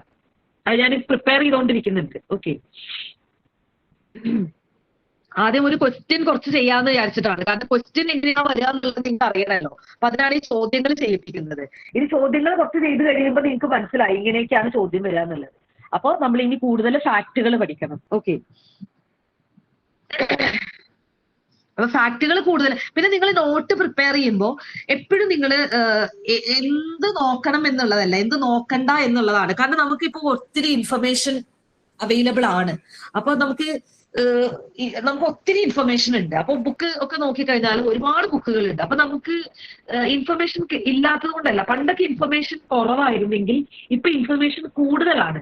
അപ്പൊ നമ്മൾ ഇനി ഏറ്റവും നല്ല സ്ട്രാറ്റജി എന്താന്ന് വെച്ചിട്ടുണ്ടെങ്കിൽ എങ്ങനെ നിങ്ങൾ അതിൽ നിന്ന് ഏറ്റവും ബുദ്ധിപരമായിട്ട് ഏത് തെരഞ്ഞെടുക്കുന്നു എന്നുള്ളതാണ് നിങ്ങൾ സ്റ്റാൻഡ് ഔട്ട് ചെയ്ത് നിർത്തുക. ഓക്കെ, അപ്പൊ നിങ്ങൾ ഹയർ എഡ്യൂക്കേഷൻ പഠിക്കുമ്പോൾ നാട്ടിലുള്ള മുഴുവൻ ബുക്കിലുള്ള കാര്യങ്ങൾ പഠിച്ചിട്ട് കാര്യമില്ല, അത് അവർ ചോദിക്കണം എന്നില്ല. അപ്പൊ അതുകൊണ്ട് ബേസിക് ആയിട്ടുള്ള ഒരു ഐഡിയ ഓരോ ടോപ്പിക്കിനെ പറ്റി ഉണ്ടാക്കുക. അതാണ് ഞാൻ എല്ലാ ടോപ്പിക്കിനെ പറ്റിയും പറയുന്ന കാര്യം. അതാണ് എല്ലാ ടോപ്പിക്കും, പ്രത്യേകിച്ച് തിയറി ടോപ്പിക്ക്. ഇനിയിപ്പോ നിങ്ങൾ മാത്സ് ഒക്കെ ആണെങ്കിലും അതിൽ ചോദിക്കുന്ന കുറച്ച് ഏരിയ അല്ലേ, അതെങ്ങനെയൊക്കെയാ ചെയ്യേണ്ടത്, അതിന്റെ ഇക്വേഷൻസ് ഒക്കെ ഒന്ന് പഠിച്ചു വെക്കുക. എന്നിട്ട് എന്ത് ചെയ്യണം, ക്വസ്റ്റ്യൻ പേപ്പർ എടുക്കാം. ക്വസ്റ്റ്യൻ പേപ്പർ എടുത്തിട്ട് ഇപ്പൊ നമ്മൾ ഈ പഠിക്കാത്ത ഏരിയ, ഇപ്പൊ ഞാൻ പറയുന്നില്ല നിങ്ങൾ പഠിച്ച ഏരിയ എന്നുള്ള ക്വസ്റ്റ്യൻസ് മാത്രമേ ക്വസ്റ്റ്യൻ പേപ്പറിൽ ഉണ്ടാവുള്ളൂ. ഇല്ല, അങ്ങനെയല്ല. അപ്പൊ നമുക്ക് ക്വസ്റ്റ്യൻ പേപ്പറിൽ ചോദിച്ചിട്ടുള്ള മുഴുവൻ കാര്യങ്ങൾ വെച്ചിട്ട് നമുക്കൊരു ക്ലാസ് ചെയ്ത് കഴിഞ്ഞാൽ അത് കുറേ ഉണ്ടാവും. അപ്പൊ അത് നിങ്ങൾ ഒരിക്കലും പഠിച്ചു തീരില്ല. അപ്പൊ അതുകൊണ്ടാണ് നിങ്ങൾക്ക് ഏറ്റവും ഇമ്പോർട്ടന്റ് ആയിട്ട് വേണ്ട കാര്യങ്ങൾ ക്ലാസ്സിൽ പഠിപ്പിക്കുന്നത്. ബാക്കി നമ്മൾ എന്താ ചെയ്യേണ്ടതെന്ന് വെച്ചിട്ടുണ്ടെങ്കിൽ ആ ബേസിക് ആയിട്ടുള്ള ഐഡിയ വെച്ചിട്ട് നിങ്ങൾ ഏറ്റവും ക്രിസ്പ് ആയിട്ടുള്ള നോട്ട് പ്രിപ്പയർ ചെയ്തിട്ട് ഇത് റിവൈസ് ചെയ്യാം. ഈ ടോപ്പിക്ക് ഒന്നുകൂടെ റിവൈസ് ചെയ്ത് പിന്നെ നിങ്ങൾ ക്വസ്റ്റ്യൻ പേപ്പർ ചെയ്തു തുടങ്ങുക. ഓരോ ക്വസ്റ്റ്യൻ പേപ്പർ ചെയ്യുമ്പോഴും നിങ്ങൾക്ക് അതിൽ നിന്ന് എന്തെങ്കിലുമൊക്കെ പുതിയ ഇൻഫർമേഷൻ കിട്ടും.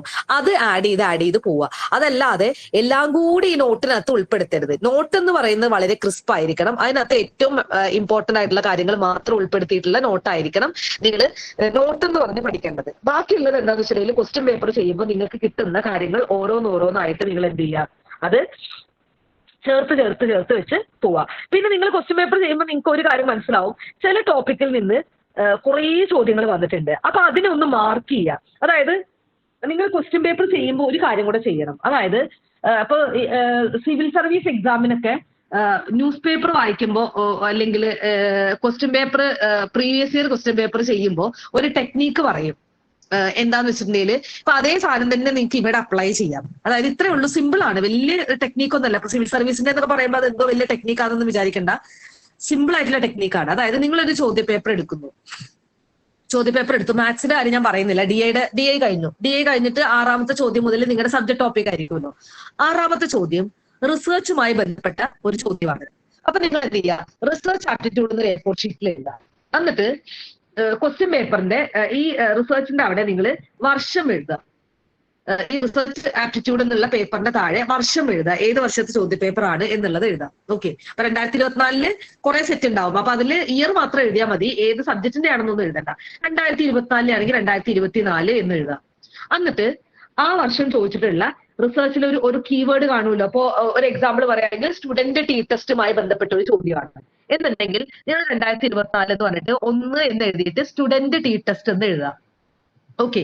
അങ്ങനെ ഓരോ ടോപ്പിക്കിനും ഓരോ ഫയൽ വെക്കുക, ഓരോ പേപ്പർ വെച്ചിട്ട് ഇതേപോലെ 2024 ചോദ്യം നിങ്ങൾ ചെയ്യുമ്പോൾ അതിന്റെ കൂട്ടത്തില് ഈ ചോദ്യ പേപ്പറിന്റെ ഓരോ മൊഡ്യൂൾ വൈസ് ആയിട്ട് നിങ്ങൾ എഴുതി പോവുക. അപ്പൊ നിങ്ങൾ ഒരു 50 ചോദ്യ പേപ്പർ ചെയ്യുമ്പോൾ റിസർച്ചിൽ നിന്ന് സ്ഥിരമായിട്ട് ഏത് ഏരിയയിൽ നിന്നൊക്കെയാണ് ചോദ്യങ്ങൾ വന്നിട്ടുള്ളത് നിങ്ങൾക്ക് മനസ്സിലാവും. അപ്പൊ ഇത് നോക്കി കഴിയുമ്പോൾ ഏതെങ്കിലും ഏരിയ റിപ്പീറ്റഡ് ആയിട്ട് വന്നിട്ടുണ്ടോ എന്നുള്ളതും, അല്ലെങ്കിൽ ഏതൊക്കെ ഏരിയയാണ് ഇവർ കൂടുതൽ ഫോക്കസ് ചെയ്തിട്ടുള്ളത് എന്നുള്ള കാര്യങ്ങളൊക്കെ കൃത്യമായിട്ട് മനസ്സിലാവും. ഇതിപ്പോ നമ്മൾ വെറുതെ ചോദ്യം ചെയ്തു പോയി കഴിഞ്ഞാൽ നമുക്കൊരു ഐഡിയ ഉണ്ടാവില്ല. അതിങ്ങനെ എഴുതി വെച്ച് കഴിഞ്ഞാൽ നിങ്ങൾക്ക് കൃത്യമായിട്ട് അത് ഐഡന്റിഫൈ ചെയ്യാൻ പറ്റും. അപ്പൊ അതുകൊണ്ട് ആ രീതിയിൽ നിങ്ങൾ ഒന്ന് ചെയ്തു നോക്കുക. അത് ഭയങ്കര ഇഫക്റ്റീവ് ആയിരിക്കും. അത് നമ്മൾ സിവിൽ സർവീസിനും പറയുന്ന ഒരു കാര്യമാണ്. അപ്പൊ അത് ആ ഏരിയ ഫോക്കസ് ചെയ്യാൻ വേണ്ടിയിട്ടാണ്. ആ ഏരിയ എന്തിനാ ഫോക്കസ് ചെയ്യാൻ ചോദിച്ചിട്ടുണ്ടെങ്കിൽ ഇത്രയും സബ്ജക്ട്, ഇത്രയും വാസ്റ്റ് ആയിട്ടുള്ള ഒരു എക്സാമിന് എങ്ങനെയായിരിക്കും ചോദ്യം ചോദിക്കുക എന്ന് നിങ്ങൾക്ക് തന്നെ അറിയാം. അതായത് ആരും ഫുൾ ടോപ്പിക് പഠിച്ചു തീർന്ന ആരും ഉണ്ടാവില്ല, ടു ബി വെരി ഓണസ്റ്റ്. പ്രത്യേകിച്ച് നിങ്ങളുടെ സബ്ജക്ട് പേപ്പർ അറബിക്കിന്റെ എത്രത്തോളം വാസ്റ്റ് ആണെന്ന് എനിക്കറിയില്ല. ഇംഗ്ലീഷ് ഒക്കെ നമുക്ക് ഒരിക്കലും മുഴുവൻ പഠിച്ചു തീർക്കാൻ പറ്റില്ല. അപ്പൊ ഒരിക്കലും ഒരു എക്സാമിന് ചെക്ക് ചെയ്യുന്നത് നിങ്ങൾ ഇത് മുഴുവൻ പഠിച്ചോ എന്നുള്ളതല്ല. അപ്പൊ കാരണം മുഴുവൻ ഇത്രയും വലിയൊരു സിലബസിൽ മുഴുവൻ പഠിക്കുന്ന ആരും ഉണ്ടാവില്ല.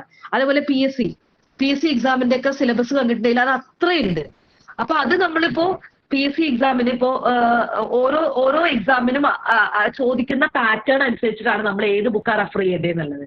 അതായത് ഇപ്പോ ഒരിക്കലും ഒരു പി എസ് സി പഠിക്കുന്ന ഒരാൾക്ക്, ഇപ്പൊ ഒരു 10th ലെവലൊക്കെ എക്സാം എഴുതുന്ന ഒരാൾക്ക് കോൺസ്റ്റിറ്റ്യൂഷൻ പഠിക്കാൻ വേണ്ടി അല്ലെങ്കിൽ ഇന്ത്യൻ പോളിറ്റി പഠിക്കാൻ വേണ്ടിയിട്ട് ലക്ഷ്മികാന്ത് റെഫർ ചെയ്യാൻ നിന്ന് കഴിഞ്ഞാൽ, ലക്ഷ്മികാന്ത് ആണ് ഏറ്റവും നല്ല ടെക്സ്റ്റ് ഇന്ത്യൻ പോളിറ്റി പഠിക്കണമെങ്കിൽ. കോൺസ്റ്റിറ്റ്യൂഷൻ പഠിക്കണമെങ്കിൽ, വൃത്തിക്ക് പഠിക്കണമെങ്കിൽ, അത് പഠിക്കാൻ ആഗ്രഹിക്കുന്നവർക്ക് ഇന്ത്യൻ കോൺസ്റ്റിറ്റ്യൂഷൻ പഠിക്കേണ്ടവർക്ക് ലക്ഷ്മികാന്ത് റെഫർ ചെയ്യുന്നത് തന്നെയാണ് നല്ലത്. പക്ഷേ ഈ ലക്ഷ്മികാന്തിലുള്ള എല്ലാം പി എസ് സി ചോദിക്കുന്നില്ല. അപ്പൊ നമ്മൾ അത് അത്രയും പഠിക്കുന്ന ആ ഒരു പെർട്ടിക്കുലർ എക്സാമിന് വേസ്റ്റ് ആണ്.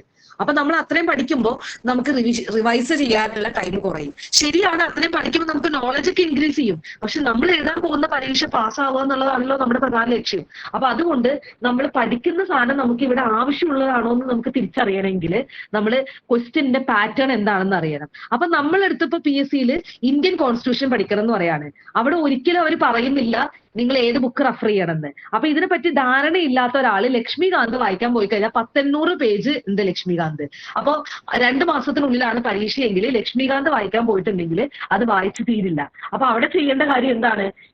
ഒരു 10-15 വർഷത്തെ ക്വസ്റ്റ്യൻ പേപ്പർ എടുത്ത് വെച്ചിട്ട് ഇന്ത്യൻ കോൺസ്റ്റിറ്റ്യൂഷനിൽ ചോദിച്ചിട്ടുള്ള ചോദ്യങ്ങൾ റിപ്പീറ്റഡ് ആയിട്ട് പഠിച്ചു കഴിഞ്ഞാൽ, അല്ലെങ്കിൽ ആ ഏരിയ ഫോക്കസ് ചെയ്തിട്ട് ഏതെങ്കിലും ഒരു റാങ്ക് ഫയൽ വെച്ച് പഠിച്ചു കഴിഞ്ഞാൽ അത് പാസ്സാവും. ഒരിക്കലും ഞാൻ പറയില്ല ആ ടോപ്പിക്കിനെ പറ്റിയിട്ട് വ്യക്തമായ ധാരണ കിട്ടുമെന്ന് ഞാൻ പറയുന്നില്ല. മനസ്സിലായോ? അതായത് ടോപ്പിക്ക് പഠിക്കാൻ ആഗ്രഹിക്കുന്ന ആൾക്ക് ആ ടെക്സ്റ്റ് തന്നെയാണ് നല്ലത്. പക്ഷെ നമുക്ക് എക്സാം പാസ്സാവുക എന്നുള്ള ലക്ഷ്യമാണെങ്കിൽ എന്താണ് ഏറ്റവും നല്ലത്? നമ്മൾ പ്രീവിയസ് ഇയർ ചോദ്യം വെച്ചിട്ട് ഇങ്ങനെ ചെയ്യുന്നതാണ്. അപ്പൊ 2 സ്ട്രാറ്റജി ഉണ്ട്. ഇപ്പൊ നമുക്ക് ടൈം കുറവുള്ളൊരു സമയത്ത് നമ്മൾ ഏറ്റവും ചെയ്യേണ്ട കാര്യം എന്ന് പറയുന്നത് ഇതാണ്. ഓക്കെ, ഇതാണ് ബെസ്റ്റ് എന്ന് ഞാൻ പറയുന്നില്ല, പക്ഷെ this would make a difference. അതാണ് ഞാൻ പറയുന്നത്. കാരണം ഏതൊക്കെ ഏരിയ ആണ് ഫോക്കസ് ചെയ്യേണ്ടത് എന്നുള്ളൊരു ഐഡിയ നിങ്ങൾ പേപ്പർ 2ലും ചെയ്യാൻ പറ്റുന്ന ഒരു കാര്യമാണ്. ഓക്കെ, പക്ഷെ അത് പഠിക്കുമ്പോൾ അത് എവിടെ നിന്നാണെന്നും അത് എന്താണെന്നും അതിന് അപ്പുറം ഇപ്പുറമില്ലൊക്കെ നോക്കണം. അതല്ലാതെ വെറുതെ കാണാതെ പഠിക്കുന്നതുകൊണ്ട് അതായത് ഇപ്പൊ നിങ്ങൾ പേപ്പർ 2ന്റെ കേസിലാണെങ്കിലും ഇതേ സംഭവം ചെയ്യാം. അതായത് ഒരു വർഷം എഴുതുന്നു, ആ വർഷത്തിൽ ഓരോ ടോപ്പിക്കിൽ നിന്ന് എന്തൊക്കെ ചോദ്യങ്ങളാണ് ചോദിച്ചിട്ടുള്ളത് ആ ടോപ്പിക്ക് മാത്രം. ഇപ്പോ റിസർച്ച് ആപ്റ്റിറ്റ്യൂഡിൽ നിന്ന് ഒരു തവണ ചോദിച്ചത് സാമ്പിളിംഗ്, അപ്പൊ നിങ്ങൾ നോൺ പ്രോബബിലിറ്റി സാമ്പിളിംഗ് അതാണെങ്കിൽ അത് നോൺ പ്രോബബിലിറ്റി സാമ്പിളിംഗ് എന്ന് എഴുതാം. ഇനി ഏതെങ്കിലും സ്പെസിഫിക് ആയിട്ട് ഇപ്പൊ സ്നോബോൾ സാമ്പിളിംഗ് എന്നാണെങ്കിൽ ആ സ്നോബോൾ സാമ്പിളിംഗ് എന്ന് എഴുതാം. പിന്നെ റിസർച്ചിൽ അടുത്തൊരു ചോദ്യം വന്നിട്ടുള്ളത് പ്ലേജിയറിസം റിലേറ്റഡ് ആണെങ്കിൽ പ്ലേജിയറിസം എന്ന് എഴുതാം. അപ്പൊ ആ ടോപ്പിക് ചോദിച്ചിട്ടുണ്ടെന്ന് മനസ്സിലാവും. അങ്ങനെ 2024 അത്രയും പേപ്പർ 1 നമ്മൾ നോക്കുമ്പോൾ നമുക്ക് മനസ്സിലാവും, ഏകദേശം ഒരു പാറ്റേൺ കിട്ടും. പിന്നെ 2023 ചെയ്യുമ്പോൾ നമുക്ക് ഏതൊക്കെയാണ് ടോപ്പിക്കുകൾ റിപ്പീറ്റഡ് ആയിട്ട് വന്നിട്ടുള്ളത് എന്നുള്ള ഒരു ഐഡിയ കിട്ടും. അത് ഇതേ സാധനം പേപ്പർ 2 ചെയ്യാം. ഇത് ഏറ്റവും ഇഫക്റ്റീവ് ആയിട്ടുള്ള ഒരു മെത്തേഡാണ്. അതായത് ലാസ്റ്റ് മൊമെന്റിലും നമുക്ക് ചെയ്യാൻ പറ്റുന്ന ഒരു കാര്യമാണ്. അപ്പൊ ആ ഏരിയ മാത്രം വന്ന് ഫോക്കസ് ചെയ്താലും മതി. പിന്നെ എല്ലാത്തിനെ പറ്റിയിട്ട് ഒരു പൊതുവായ ധാരണ ആദ്യം ഉണ്ടാക്കി വെക്കണം, എന്നിട്ടായിരിക്കണം ഈ സാധനം ചെയ്യേണ്ടത്. ഈ പറയുന്ന ടോപ്പിക്കിനെ പറ്റിയിട്ടൊന്നും ഒരു ധാരണ ഇല്ലാത്ത ഒരാൾ പോയിട്ട് സ്റ്റുഡന്റ് ടി ടെസ്റ്റ് എന്ന് മാത്രം കണ്ടുകഴിഞ്ഞാൽ എന്ത് സ്റ്റുഡന്റ് എന്ത് ടി ടെസ്റ്റ് എന്നുള്ളൊരു അവസ്ഥ വരും. അത് ഉണ്ടാവരുത്. എല്ലാ ടോപ്പിക്കിനെ പറ്റിയിട്ടും ഒരു ജനറൽ അവയർനെസ് ഉണ്ടാക്കിയിട്ട് ഇത് ചെയ്യാം. മനസ്സിലായില്ലേ? അല്ലെങ്കിൽ നമ്മളിങ്ങനെ ഇടയിന്ന് ചെയ്യുന്ന പോലെയാണ്. ഇടയിന്ന് ഇപ്പൊ എന്തെങ്കിലും ഒരു സാധനം എടുത്ത് അത് നോക്കി, പിന്നെ അപ്പുറത്തൊന്നും എടുത്ത് നോക്കി, അപ്പൊ തമ്മിൽ കണക്ഷൻ ഒന്നും നമുക്ക് കിട്ടില്ല. അങ്ങനെയാ ചെയ്യരുത്. നമുക്ക് എല്ലാത്തിനെ പറ്റി ഒരു ആദ്യം ഒരു ജനറൽ ആയിട്ടുള്ള ഐഡിയ, അതിനാണ് ഞാൻ പറഞ്ഞത് ഏറ്റവും ക്രിസ്പ് ആയിട്ടുള്ള നോട്ട് പ്രിപ്പയർ ചെയ്യുക. അതാവുമ്പോൾ എല്ലാ ടോപ്പിക്കും ഒന്ന് കവർ ചെയ്യാൻ നമുക്ക് പെട്ടെന്ന് പറ്റും. അത് കഴിഞ്ഞിട്ട് ക്വസ്റ്റ്യൻ പേപ്പർ എടുക്കുക, ഈ പ്രോസസ്സ് ചെയ്യുക. ഇത് ടൈം കൺസ്യൂമിംഗ് ആണെന്നൊക്കെ തോന്നും, പക്ഷെ ഇത് നിങ്ങൾക്ക് ഒരു അസറ്റ് ആയിരിക്കും. ഇത് ചെയ്യുകയാണെങ്കിൽ നിങ്ങൾ ചെയ്ത് നോക്കുമ്പോൾ നിങ്ങൾക്ക് അത് മനസ്സിലാവും. കാരണം പേപ്പർ 1 എനിക്കിത് കറക്റ്റ് ആയിട്ട് മനസ്സിലായതുകൊണ്ടാണ്. പേപ്പർ 1 പേപ്പർ 2 എനിക്ക് മനസ്സിലായത്. കാരണം പേപ്പർ 2 ഞാൻ ഇങ്ങനെ ചെയ്തുകൊണ്ട് കുറെ ക്വസ്റ്റ്യൻസ് ഞാൻ പഠിച്ചതും എനിക്ക് അറിയാവുന്നതും തന്നെയാണ് ആ സമയത്ത് വന്നിട്ടുണ്ടായിരുന്നത്. അപ്പൊ അതെനിക്ക് വർക്ക് ചെയ്തിട്ട് എനിക്കത് ചെയ്തിട്ട് എനിക്ക് ഇഫക്റ്റീവ് ആയിട്ടുള്ള ഒരു മെത്തേഡാണ്. അപ്പൊ ഞാൻ എന്തെങ്കിലും പറയുന്നുണ്ടെങ്കിൽ ഞാൻ അത് ചെയ്ത് പരീക്ഷിച്ചിട്ട് എനിക്ക് റിസൾട്ട് കണ്ടതാണ്. അപ്പൊ എനിക്ക് റിസൾട്ട് കാണാത്ത കാര്യം ഞാൻ നിങ്ങളടുത്ത് പറഞ്ഞിട്ട് കാര്യമില്ല. കാരണം എനിക്ക് എക്സ്പീരിയൻസ് ഉണ്ടായിട്ടുള്ളത് ആണ് ഞാൻ ഷെയർ ചെയ്യുന്നത്. ചിലപ്പോൾ ഇതിനേക്കാൾ നല്ല മെത്തേഡുകൾ ഉണ്ടാവും, അതെനിക്കറിയില്ല. ഞാൻ ചെയ്തിട്ടുള്ള മെത്തേഡാണ് ഞാൻ പറയുന്നത്. അത് ചെയ്ത് നോക്കാൻ എനിക്ക് ഇഫക്റ്റീവ് ആയിട്ടുണ്ട്. ഓക്കെ, ഇനി അടുത്ത ക്വസ്റ്റ്യനിലേക്ക് പോവാം. ഇൻ 1948 അണ്ടർ ഹൂസ് ചെയർമാൻഷിപ്പ് 1948 ആണ്. അപ്പൊ ഞാൻ നേരത്തെ പറഞ്ഞത് ആരാണ്? ഡോക്ടർ എസ് രാധാകൃഷ്ണൻ അല്ലെ? അതായത് സ്വാതന്ത്ര്യം കഴിഞ്ഞിട്ടുള്ള ആദ്യത്തെ യൂണിവേഴ്സിറ്റി എഡ്യൂക്കേഷൻ കമ്മീഷൻ ആരുടെയാണ്? ഡോക്ടർ എസ് രാധാകൃഷ്ണന്റെയാണ്. അപ്പൊ അതുകൊണ്ട് അത് ഡോക്ടർ എസ് രാധാകൃഷ്ണൻ കമ്മീഷൻ ആണ് എന്നുള്ളത് നമുക്ക് അറിയാം. ഇതാണ് ഞാൻ പറഞ്ഞ EPG പാഠശാലയും ഈ പാഠശാലയും ഉണ്ടെന്ന്. രണ്ടും രണ്ടാണ്. ഈ Pathshala is an initiative by NCERT. ഇത് സ്കൂൾ ലെവലിലുള്ളതാണ്. ഈ പാഠശാല എന്ന് പറയുന്നത് NCERTയുടെ ഇനീഷ്യേറ്റീവ് ആണ്. EPG പാഠശാല UGCയുടെ ആണ്. മാറിപ്പോകരുത്. കാരണം ഈ പാഠശാല എന്ന് കാണുമ്പോൾ ഓടിച്ചാടി UGC കൊടുക്കരുത്. കാരണം ആദ്യത്തെ ഓപ്ഷൻ UGC ഇട്ടേക്കുന്നത് എന്തിനാണ്? ആ PG കാണാത്തവരെ പറ്റിക്കാൻ വേണ്ടിയിട്ടുള്ളതാണ്. ഓക്കെ, അപ്പൊ ഈ പാഠശാല എന്ന് പറയുന്നത് NCERTയുടെ ഇനീഷ്യേറ്റീവ് ആണ്. EPG പാഠശാല എന്ന് പറയുന്നത് UGCയുടെ ഇനീഷ്യേറ്റീവുമാണ്. കാരണം അവര് ഭയങ്കര ട്രിക്കിയാണ്. അതായത് ഈ ശ്രദ്ധിക്കാതെ ചെയ്യുന്നവരെ പെടുത്താൻ വേണ്ടിയിട്ടുള്ള എല്ലാ ടെക്നിക്കും UGC നെറ്റിലുണ്ട്. അത് നിങ്ങൾ നോക്കിക്കഴിഞ്ഞാൽ ഇതിനൊരു പാറ്റേൺ ഉണ്ട് എല്ലാത്തിനും. ആ പാറ്റേൺ നമുക്ക് മനസ്സിലായി കഴിഞ്ഞാൽ ഇത് ക്രാക്ക് ചെയ്യാൻ ഭയങ്കര എളുപ്പമാണ്. അതായത് ഓരോ ക്വസ്റ്റ്യനും അല്ലെങ്കിൽ ഓരോരോ എക്സാമിനും ഒരു പാറ്റേൺ ഉണ്ട്. ഇപ്പൊ UGCയുടെ പാറ്റേൺ നോക്കിക്കഴിഞ്ഞാൽ എപ്പോഴും നമ്മളെ കൺഫ്യൂസ് ചെയ്യിപ്പിക്കുന്ന ഒരു രീതിയുണ്ട് ക്വസ്റ്റ്യൻസിൽ. അതായത് ഒരു ക്വസ്റ്റ്യൻ തന്നിട്ട് അത് നിങ്ങൾ തെറ്റിക്കാൻ സാധ്യതയുള്ള സംഭവം കൂടെ ഓപ്ഷനിൽ കൊടുക്കും. ഇപ്പൊ നിങ്ങൾ മാത്സിന്റെ കേസ് നോക്കുകയാണെങ്കിൽ നിങ്ങൾ തെറ്റിക്കാൻ സാധ്യതയുള്ള, ഇപ്പൊ നമ്മൾ ഈ what percentage of B is A എന്നൊക്കെയുള്ള ചോദ്യങ്ങൾ ഉണ്ടല്ലോ, അത് ഏതാണ് താഴെ വരേണ്ടത് ഏതാണ് മുകളിൽ വരേണ്ടതെന്ന് കൺഫ്യൂഷൻ ഉള്ളവരുണ്ടാവും. അപ്പോ B/A into 100ഉം A/B into 100 ചെയ്യുമ്പോഴും കിട്ടുന്നത് ഉത്തരം ചിലപ്പോൾ അവർ കൊടുക്കും. അപ്പോ ഈ കൺഫ്യൂഷൻ ഉള്ളവര് മാറി ചെയ്തു കഴിഞ്ഞാല് അവര് നോക്കുമ്പോ ആൻസർ ഓപ്ഷനിലുണ്ട്. അപ്പൊ അവര് വിചാരിക്കും ഓക്കെ, സന്തോഷമായി, ഞാൻ ചെയ്തപ്പോ ആൻസർ കിട്ടി, ആ ആൻസർ ഓപ്ഷനിലും ഉണ്ട്. അത് കൊടുക്കും, തെറ്റും. നെഗറ്റീവ് മാർക്ക് ഇല്ലാത്തതുകൊണ്ട് 2 മാർക്ക് പോയി എന്ന് മാത്രമേ ഉള്ളൂ. വേറെ നെഗറ്റീവ് ഇല്ലാത്തതുകൊണ്ട് ആ ബുദ്ധിമുട്ടില്ല. പക്ഷെ എന്നാൽ പോലും നമ്മളത് മിസ്ലീഡ് ചെയ്യിപ്പിക്കുന്ന ഒരു രീതി നെറ്റിനുണ്ട്. അപ്പൊ അത് നിങ്ങൾ മനസ്സിലാക്കുക, നന്നായിട്ട് വായിക്കുക. അതായത് ധൃതിയിൽ വായിക്കാതിരിക്കുക. ഒരു ക്വസ്റ്റ്യൻ നല്ല മനസ്സിരുത്തി സമയമെടുത്ത് തന്നെ വായിക്കാം, അല്ലെങ്കിൽ തെറ്റിപ്പോവാനുള്ള സാധ്യത വളരെ കൂടുതലാണ്. എനിക്കത് ഉണ്ടായിട്ടുണ്ട്. അതുകൊണ്ടാണ് ഞാൻ പറയുന്നത്. കാരണം പെട്ടെന്ന് ചാടി കയറിയ എക്സൈറ്റ്മെന്റിൽ നമ്മൾ ചിലപ്പോ ഭയങ്കരമായിട്ട് എക്സൈറ്റഡ് ആയിട്ട് നമ്മൾ ആദ്യത്തെ ക്വസ്റ്റ്യൻ വായിക്കുമ്പോൾ തന്നെ ഇത് എന്ത് ഇതൊക്കെ സിമ്പിൾ എന്ന് പറഞ്ഞിട്ട് ചിലപ്പോൾ അത് തെറ്റിക്കും. എല്ലാം കഴിഞ്ഞ് നമ്മൾ എക്സാം ഹാളിൽ നിന്നൊക്കെ ഇറങ്ങി കഴിഞ്ഞ് നമ്മുടെ ഇതൊക്കെ നമ്മള് നമ്മുടെ ആൻസർ റെസ്പോൺസ് ഷീറ്റ് വരുമ്പോഴായിരിക്കും അയ്യോ ഇത് ഞാൻ ഇങ്ങനെയാണോ എഴുതി വെച്ചിട്ടുണ്ടായിരുന്നേ എന്ന് നമ്മൾ ആലോചിക്കുന്നത്. അപ്പൊ അതുകൊണ്ട് നമുക്ക് അറിയുന്ന ചോദ്യങ്ങൾ നമ്മൾ ഒരിക്കലും കളയരുത്. ഓക്കെ. അടുത്തത് council of rural institutes authority is situated at, ഇതും ഒരു ഫാക്ച്വൽ ക്വസ്റ്റ്യൻ ആണ്. അത് ഹൈദരാബാദിലാണ്. Council of rural institutes authority ഹൈദരാബാദിലാണ് എന്നുള്ള കാര്യം ഓർക്കണം. ഓക്കെ. ഇത് ഒരു ട്രിക്കി ആയിട്ടുള്ള ചോദ്യമായിരുന്നു. ഓക്കെ. ഇത് ശരിക്കും പറഞ്ഞിട്ടുണ്ടെങ്കിൽ 2 ആൻസർ ഒക്കെ വരാൻ പറ്റുന്ന രീതിയിലുള്ള ഒരു ചോദ്യമാണ്. അപ്പൊ ഇതിനകത്ത് കൊടുത്തിട്ടുള്ള ഓപ്ഷൻ ഞാൻ എന്താണെന്ന് പറയാം.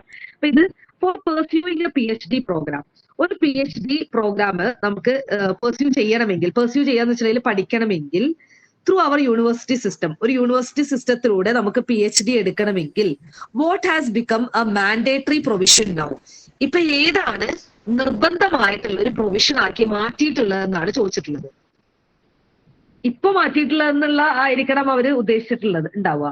അപ്പൊ അത് കോഴ്സ് വർക്ക് ആണ്. കോഴ്സ് വർക്ക് എന്താണ്, എന്തുകൊണ്ടാണ് ഇപ്പൊ അത് മാൻഡേറ്ററി ആക്കിയത്? കാരണം പണ്ട് നമുക്ക് എന്തുണ്ടായിരുന്നു, MPhil ഉണ്ടായിരുന്നു. ഈ MPhilലാണ് കോഴ്സ് വർക്ക് ഒക്കെ പഠിക്കുന്നത്. അതായത് നമ്മൾ ഈ MLA ഹാൻഡ് ബുക്ക്, ഇപ്പൊ നമ്മൾ എങ്ങനെയാണ് റിസർച്ച് ചെയ്യേണ്ടത് എന്നുള്ള കാര്യങ്ങളൊക്കെ നമ്മൾ എവിടെയാണ് പഠിക്കുന്നത്, MPhilലാണ് പഠിക്കുന്നത്.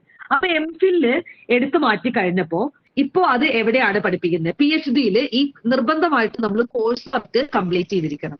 ഓക്കെ. അപ്പൊ അങ്ങനെ ഒരു പ്രൊവിഷൻ വന്നിട്ടുണ്ട്. ഇനി ഇപ്പോഴത്തെ ഓണേഴ്സ് ഡിഗ്രിക്കാരുടെ സംഭവം എടുത്തു നോക്കിക്കഴിഞ്ഞാൽ, ഇപ്പൊ ഞാൻ ഇന്ന് കോളേജിൽ പഠിപ്പിക്കുന്ന ഒരു ടീച്ചറിനെ കണ്ടു. അപ്പൊ ഞാനിങ്ങനെ പറഞ്ഞപ്പോ അവര് ഓട്ടോണോമസ് ആണ് ആ കോളേജ്.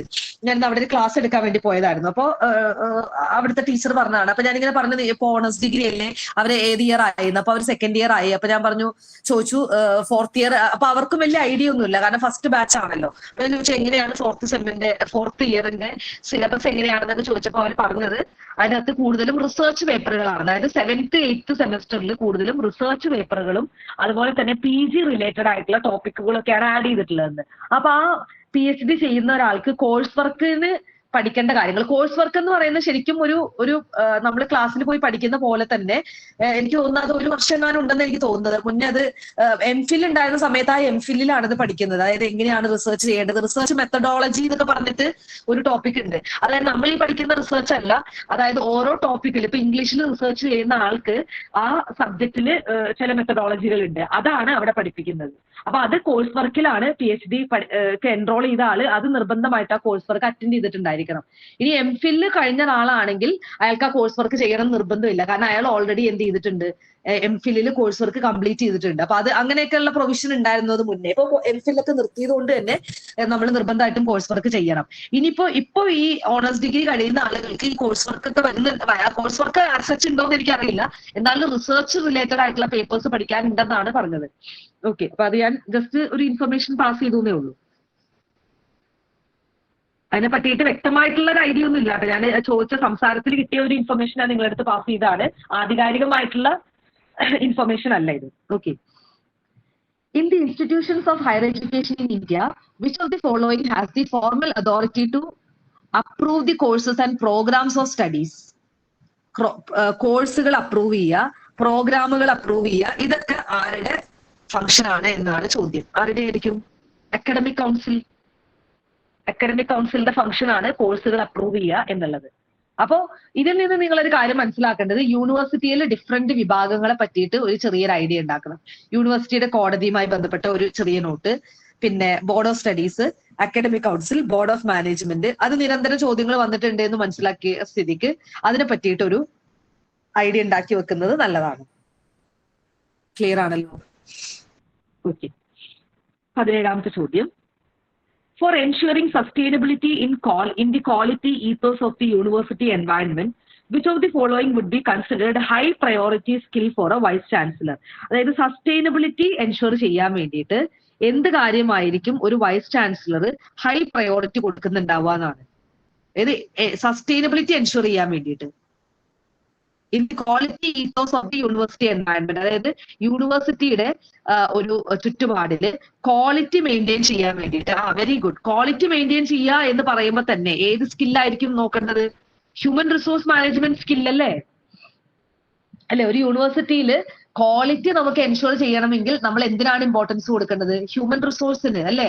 അവിടെ വർക്ക് ചെയ്യുന്ന അധ്യാപകരായിക്കോട്ടെ അനധ്യാപകരായിക്കോട്ടെ എന്താണ് അവര് സ്കിൽഡ് ആയിട്ടുള്ള ആളുകളായിരിക്കണം അല്ലെ? അപ്പോഴല്ലേ അതിന്റെ നമ്മൾ ക്വാളിറ്റി തീരുമാനിക്കുന്നത്. അപ്പൊ അതിന്റെ ഇൻഫ്രാസ്ട്രക്ചർ അല്ല. അപ്പൊ ഒരു യൂണിവേഴ്സിറ്റിയുടെ ക്വാളിറ്റി എന്ന് പറയുന്നത് അതിന്റെ ഇൻഫ്രാസ്ട്രക്ചർ അല്ല. അതെന്താണ്? ഇൻഫ്രാസ്ട്രക്ചറിന്റെ മാറ്റർ ആണ്. നമ്മളിപ്പോ നാക് വിസിറ്റ് ഒക്കെ വരുന്ന സമയത്ത് ഇൻഫ്രാസ്ട്രക്ചറും കൂടെ കൺസിഡർ ചെയ്യും. പക്ഷെ ഇൻഫ്രാസ്ട്രക്ചർ മാത്രം ഉണ്ടായതുകൊണ്ട് കാര്യമില്ല. ക്വാളിറ്റി ഉള്ള ടീച്ചേഴ്സ്, ക്വാളിറ്റി ഉള്ള ഓഫീസ് സ്റ്റാഫ്, ഇതൊക്കെയാണ്. അതായത് ഏബിൾ ആയിട്ടുള്ള ഓഫീസ് സ്റ്റാഫ്, ഈ administrative both administrative and academic side നല്ലതാണെങ്കിലാണ് ഈ പറയുന്ന ക്വാളിറ്റി നമുക്ക് ഉറപ്പ് പറയാൻ പറ്റുള്ളൂ. അപ്പൊ ഹ്യൂമൻ റിസോഴ്സ് മാനേജ്മെന്റ് സ്കില്ലാണ് ഒരു വൈസ് ചാൻസലർ ഏറ്റവും ഹൈ പ്രയോറിറ്റി ആയിട്ട് കൺസിഡർ ചെയ്യേണ്ടത്. Okay. Which among the following was launched on 2nd October 1978? 2nd October എന്ന് പറയുമ്പോൾ തന്നെ ഗാന്ധി ജയന്തിയുടെ അന്ന് ലോഞ്ച് ചെയ്തിട്ടുള്ളത് ഇതിനകത്ത് എന്താണെന്നാണ് ചോദ്യം. National adult education programme 1978 October 2nd. Okay. അപ്പൊ ഇതൊക്കെ ഫാക്ച്വൽ ആയിട്ടുള്ള ചോദ്യങ്ങളാണ്. ഇതൊക്കെ പഠിച്ചു പോവുക എന്നുള്ളതേ ഉള്ളൂ. എഡ്യൂസാറ്റ് എന്താണ്? എഡ്യൂക്കേഷനുമായി ബന്ധപ്പെട്ടിട്ടുള്ള സാറ്റലൈറ്റ് ആണ്. എഡ്യൂക്കേഷൻ കണ്ടന്റിനൊക്കെ വേണ്ടിയിട്ട് എക്സ്ക്ലൂസീവ് ആയിട്ടുള്ള സാറ്റലൈറ്റ് ആണ് എഡ്യൂസാറ്റ് എന്ന് പറയുന്നത്. പിന്നെ റേഡിയോ ചാനലുകൾ ഏതൊക്കെയാണുള്ളത്? ഗ്യാൻ, വാണി ഉണ്ട്. ഫസ്റ്റ് എഡ്യൂക്കേഷണൽ റേഡിയോ ചാനൽ ഏതാണെന്ന് ഞാൻ ക്രോസ് ചെക്ക് ചെയ്തിട്ട് പറയാം. എജു വാണി ഉണ്ട്. ഗ്യാൻ വാണി നമ്മുടെ ഇഗ്നോയുടെ റേഡിയോ ചാനലാണ്. ഇഗ്നോയുടെ TV ചാനൽ ഏതാണ്? ഇഗ്നോയുടെ ഇന്ദിരാഗാന്ധി നാഷണൽ ഓപ്പൺ യൂണിവേഴ്സിറ്റിയുടെ TV ചാനലാണ് ഗ്യാൻ ദർശൻ അല്ലെ? ദർശിക്കുന്നത്, കാണാൻ പറ്റുന്നത് ഗ്യാൻ ദർശൻ. ഇഗ്നോയുടെ റേഡിയോ ചാനലാണ് ഗ്യാൻ വാണി. വാണി എന്ന് പറയുമ്പോൾ വാക്ക് അല്ലെ, കേൾക്കുന്നത് എന്നൊക്കെയുള്ള അർത്ഥത്തിൽ. 10+2+3 സ്കീം എന്താണ്? നമ്മൾ കോത്താരി കമ്മീഷനിലൊക്കെ പറഞ്ഞിട്ടുള്ളതാണ്. 10ാം ക്ലാസ്, പിന്നെ 2 വർഷം +1+2, 3 വർഷം ഡിഗ്രി. ആ ഒരു പാറ്റേൺ ആണ്. അപ്പൊ അതൊക്കെ മാറിയല്ലേ? 5+3+3+4 ആയി മാറിയിട്ടുണ്ട് NEP 2020 വന്നപ്പോ. Okay. NKC national knowledge commission എന്നാണ് എസ്റ്റാബ്ലിഷ് ചെയ്തിട്ടുള്ളതെന്നാണ് factual question again. 2005 national knowledge കമ്മീഷനുമായി ബന്ധപ്പെട്ട് ചോദ്യങ്ങൾ പിന്നെ കണ്ടിട്ടുണ്ട് കേട്ടോ. അതൊക്കെ ഒന്ന് അതിനെ പറ്റിയിട്ടൊക്കെ ഒരു ചെറിയ ഷോർട്ട് നോട്ട് ഉണ്ടാക്കി വെക്കുന്നത് നല്ലതാണ്. ഇവിടെ കുറച്ച് കാര്യങ്ങൾ കൊടുത്തിട്ടുണ്ട്. National was high level advisory body to the prime minister of India. ഇന്ത്യയുടെ പ്രൈം മിനിസ്റ്റർക്ക് അഡ്വൈസ് കൊടുക്കുന്ന ഒരു ഹൈ ലെവൽ അഡ്വൈസറി ബോഡിയാണ്. With the objective of transforming India into a knowledge city. Okay. ഇന്ത്യനെ ഒരു നോളേജ് സൂപ്പർ പവർ ആക്കണം എന്ന് പറഞ്ഞത് ഏത് കമ്മീഷനാ അല്ലെങ്കിൽ ഏത് ബോഡിയാണ്? ഇന്ത്യനെ ഒരു നോളേജ് സൂപ്പർ പവർ അല്ലെങ്കിൽ ഒരു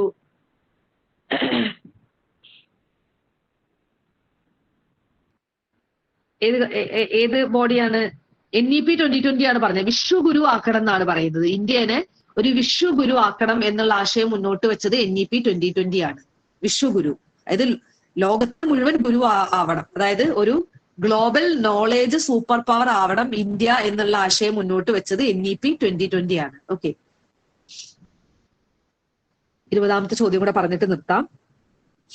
Which of the following was launched in 2030 with the purpose to provide strategic funding to eligible state higher educational institution? Eligible ആയിട്ടുള്ള സ്റ്റേറ്റ് ഹയർ എഡ്യൂക്കേഷണൽ ഇൻസ്റ്റിറ്റ്യൂഷൻസിന് ഫണ്ട് പ്രൊവൈഡ് ചെയ്യുന്ന 2013 ലോഞ്ച് ചെയ്തിട്ടുള്ള ബോഡി ഏതാണെന്നാണ് ചോദ്യം. ഏതാണ്? റൂസ. റൂസയാണ്. സർവശിക്ഷ അഭിയാൻ എന്തിന്റെയാണ്? പ്രൈമറി എഡ്യൂക്കേഷൻ ആണ് അല്ലെ? സ്റ്റേറ്റ് ഹയർ എഡ്യൂക്കേഷണൽ ഇൻസ്റ്റിറ്റ്യൂഷൻ എന്ന് പറയുമ്പോൾ ഹയർ എഡ്യൂക്കേഷനുമായി ബന്ധപ്പെട്ടിട്ടുള്ള ഇൻസ്റ്റിറ്റ്യൂഷൻ ഒക്കെ എന്താണ്? റൂസയാണ്. SSA എന്താണ്? സർവശിക്ഷ അഭിയാൻ എന്ന് പറയുന്നത് പ്രൈമറി തലത്തിലുള്ളതാണ്. ഇവിടെ ഹയർ എഡ്യൂക്കേഷണൽ ഇൻസ്റ്റിറ്റ്യൂഷൻ എന്ന് പറയുമ്പോൾ തന്നെ റൂസ വരില്ല, SSA വരില്ല എന്നുള്ള കാര്യം ഓർക്കണം. AICTE ടെക്നിക്കൽ ആണ്. RMSA എന്താണ്? ഹയർ സെക്കൻഡറി ആണ്. ഹയർ എഡ്യൂക്കേഷൻ എന്ന് പറയുന്നത്, ഹയർ എഡ്യൂക്കേഷണൽ എന്ന് പറയുന്നത് കോളേജ് തലത്തിലുള്ളതാണ്. അപ്പൊ റൂസയാണ്. രാഷ്ട്രീയ ഉച്ചത്താർ ശിക്ഷ അഭിയൻ, മറ്റേത് രാഷ്ട്രീയ മാധ്യമിക് ശിക്ഷ അഭിയൻ. സർവശിക്ഷ അഭിയൻ പ്രൈമറി തലം, RMSA +1+2, RUSA college, AICTE engineering അല്ലെങ്കിൽ ടെക്നിക്കൽ ഇൻസ്റ്റിറ്റ്യൂഷൻസ്. ക്ലിയർ ആണല്ലോ? ഓക്കെ. അപ്പോൾ നമുക്ക് നെക്സ്റ്റ് ക്ലാസ് നമുക്ക് ഇതിന്റെ ബാലൻസ് ആയി ഡിസ്കസ് ചെയ്യണ്ടേ? Okay. So thank you so much. Good night.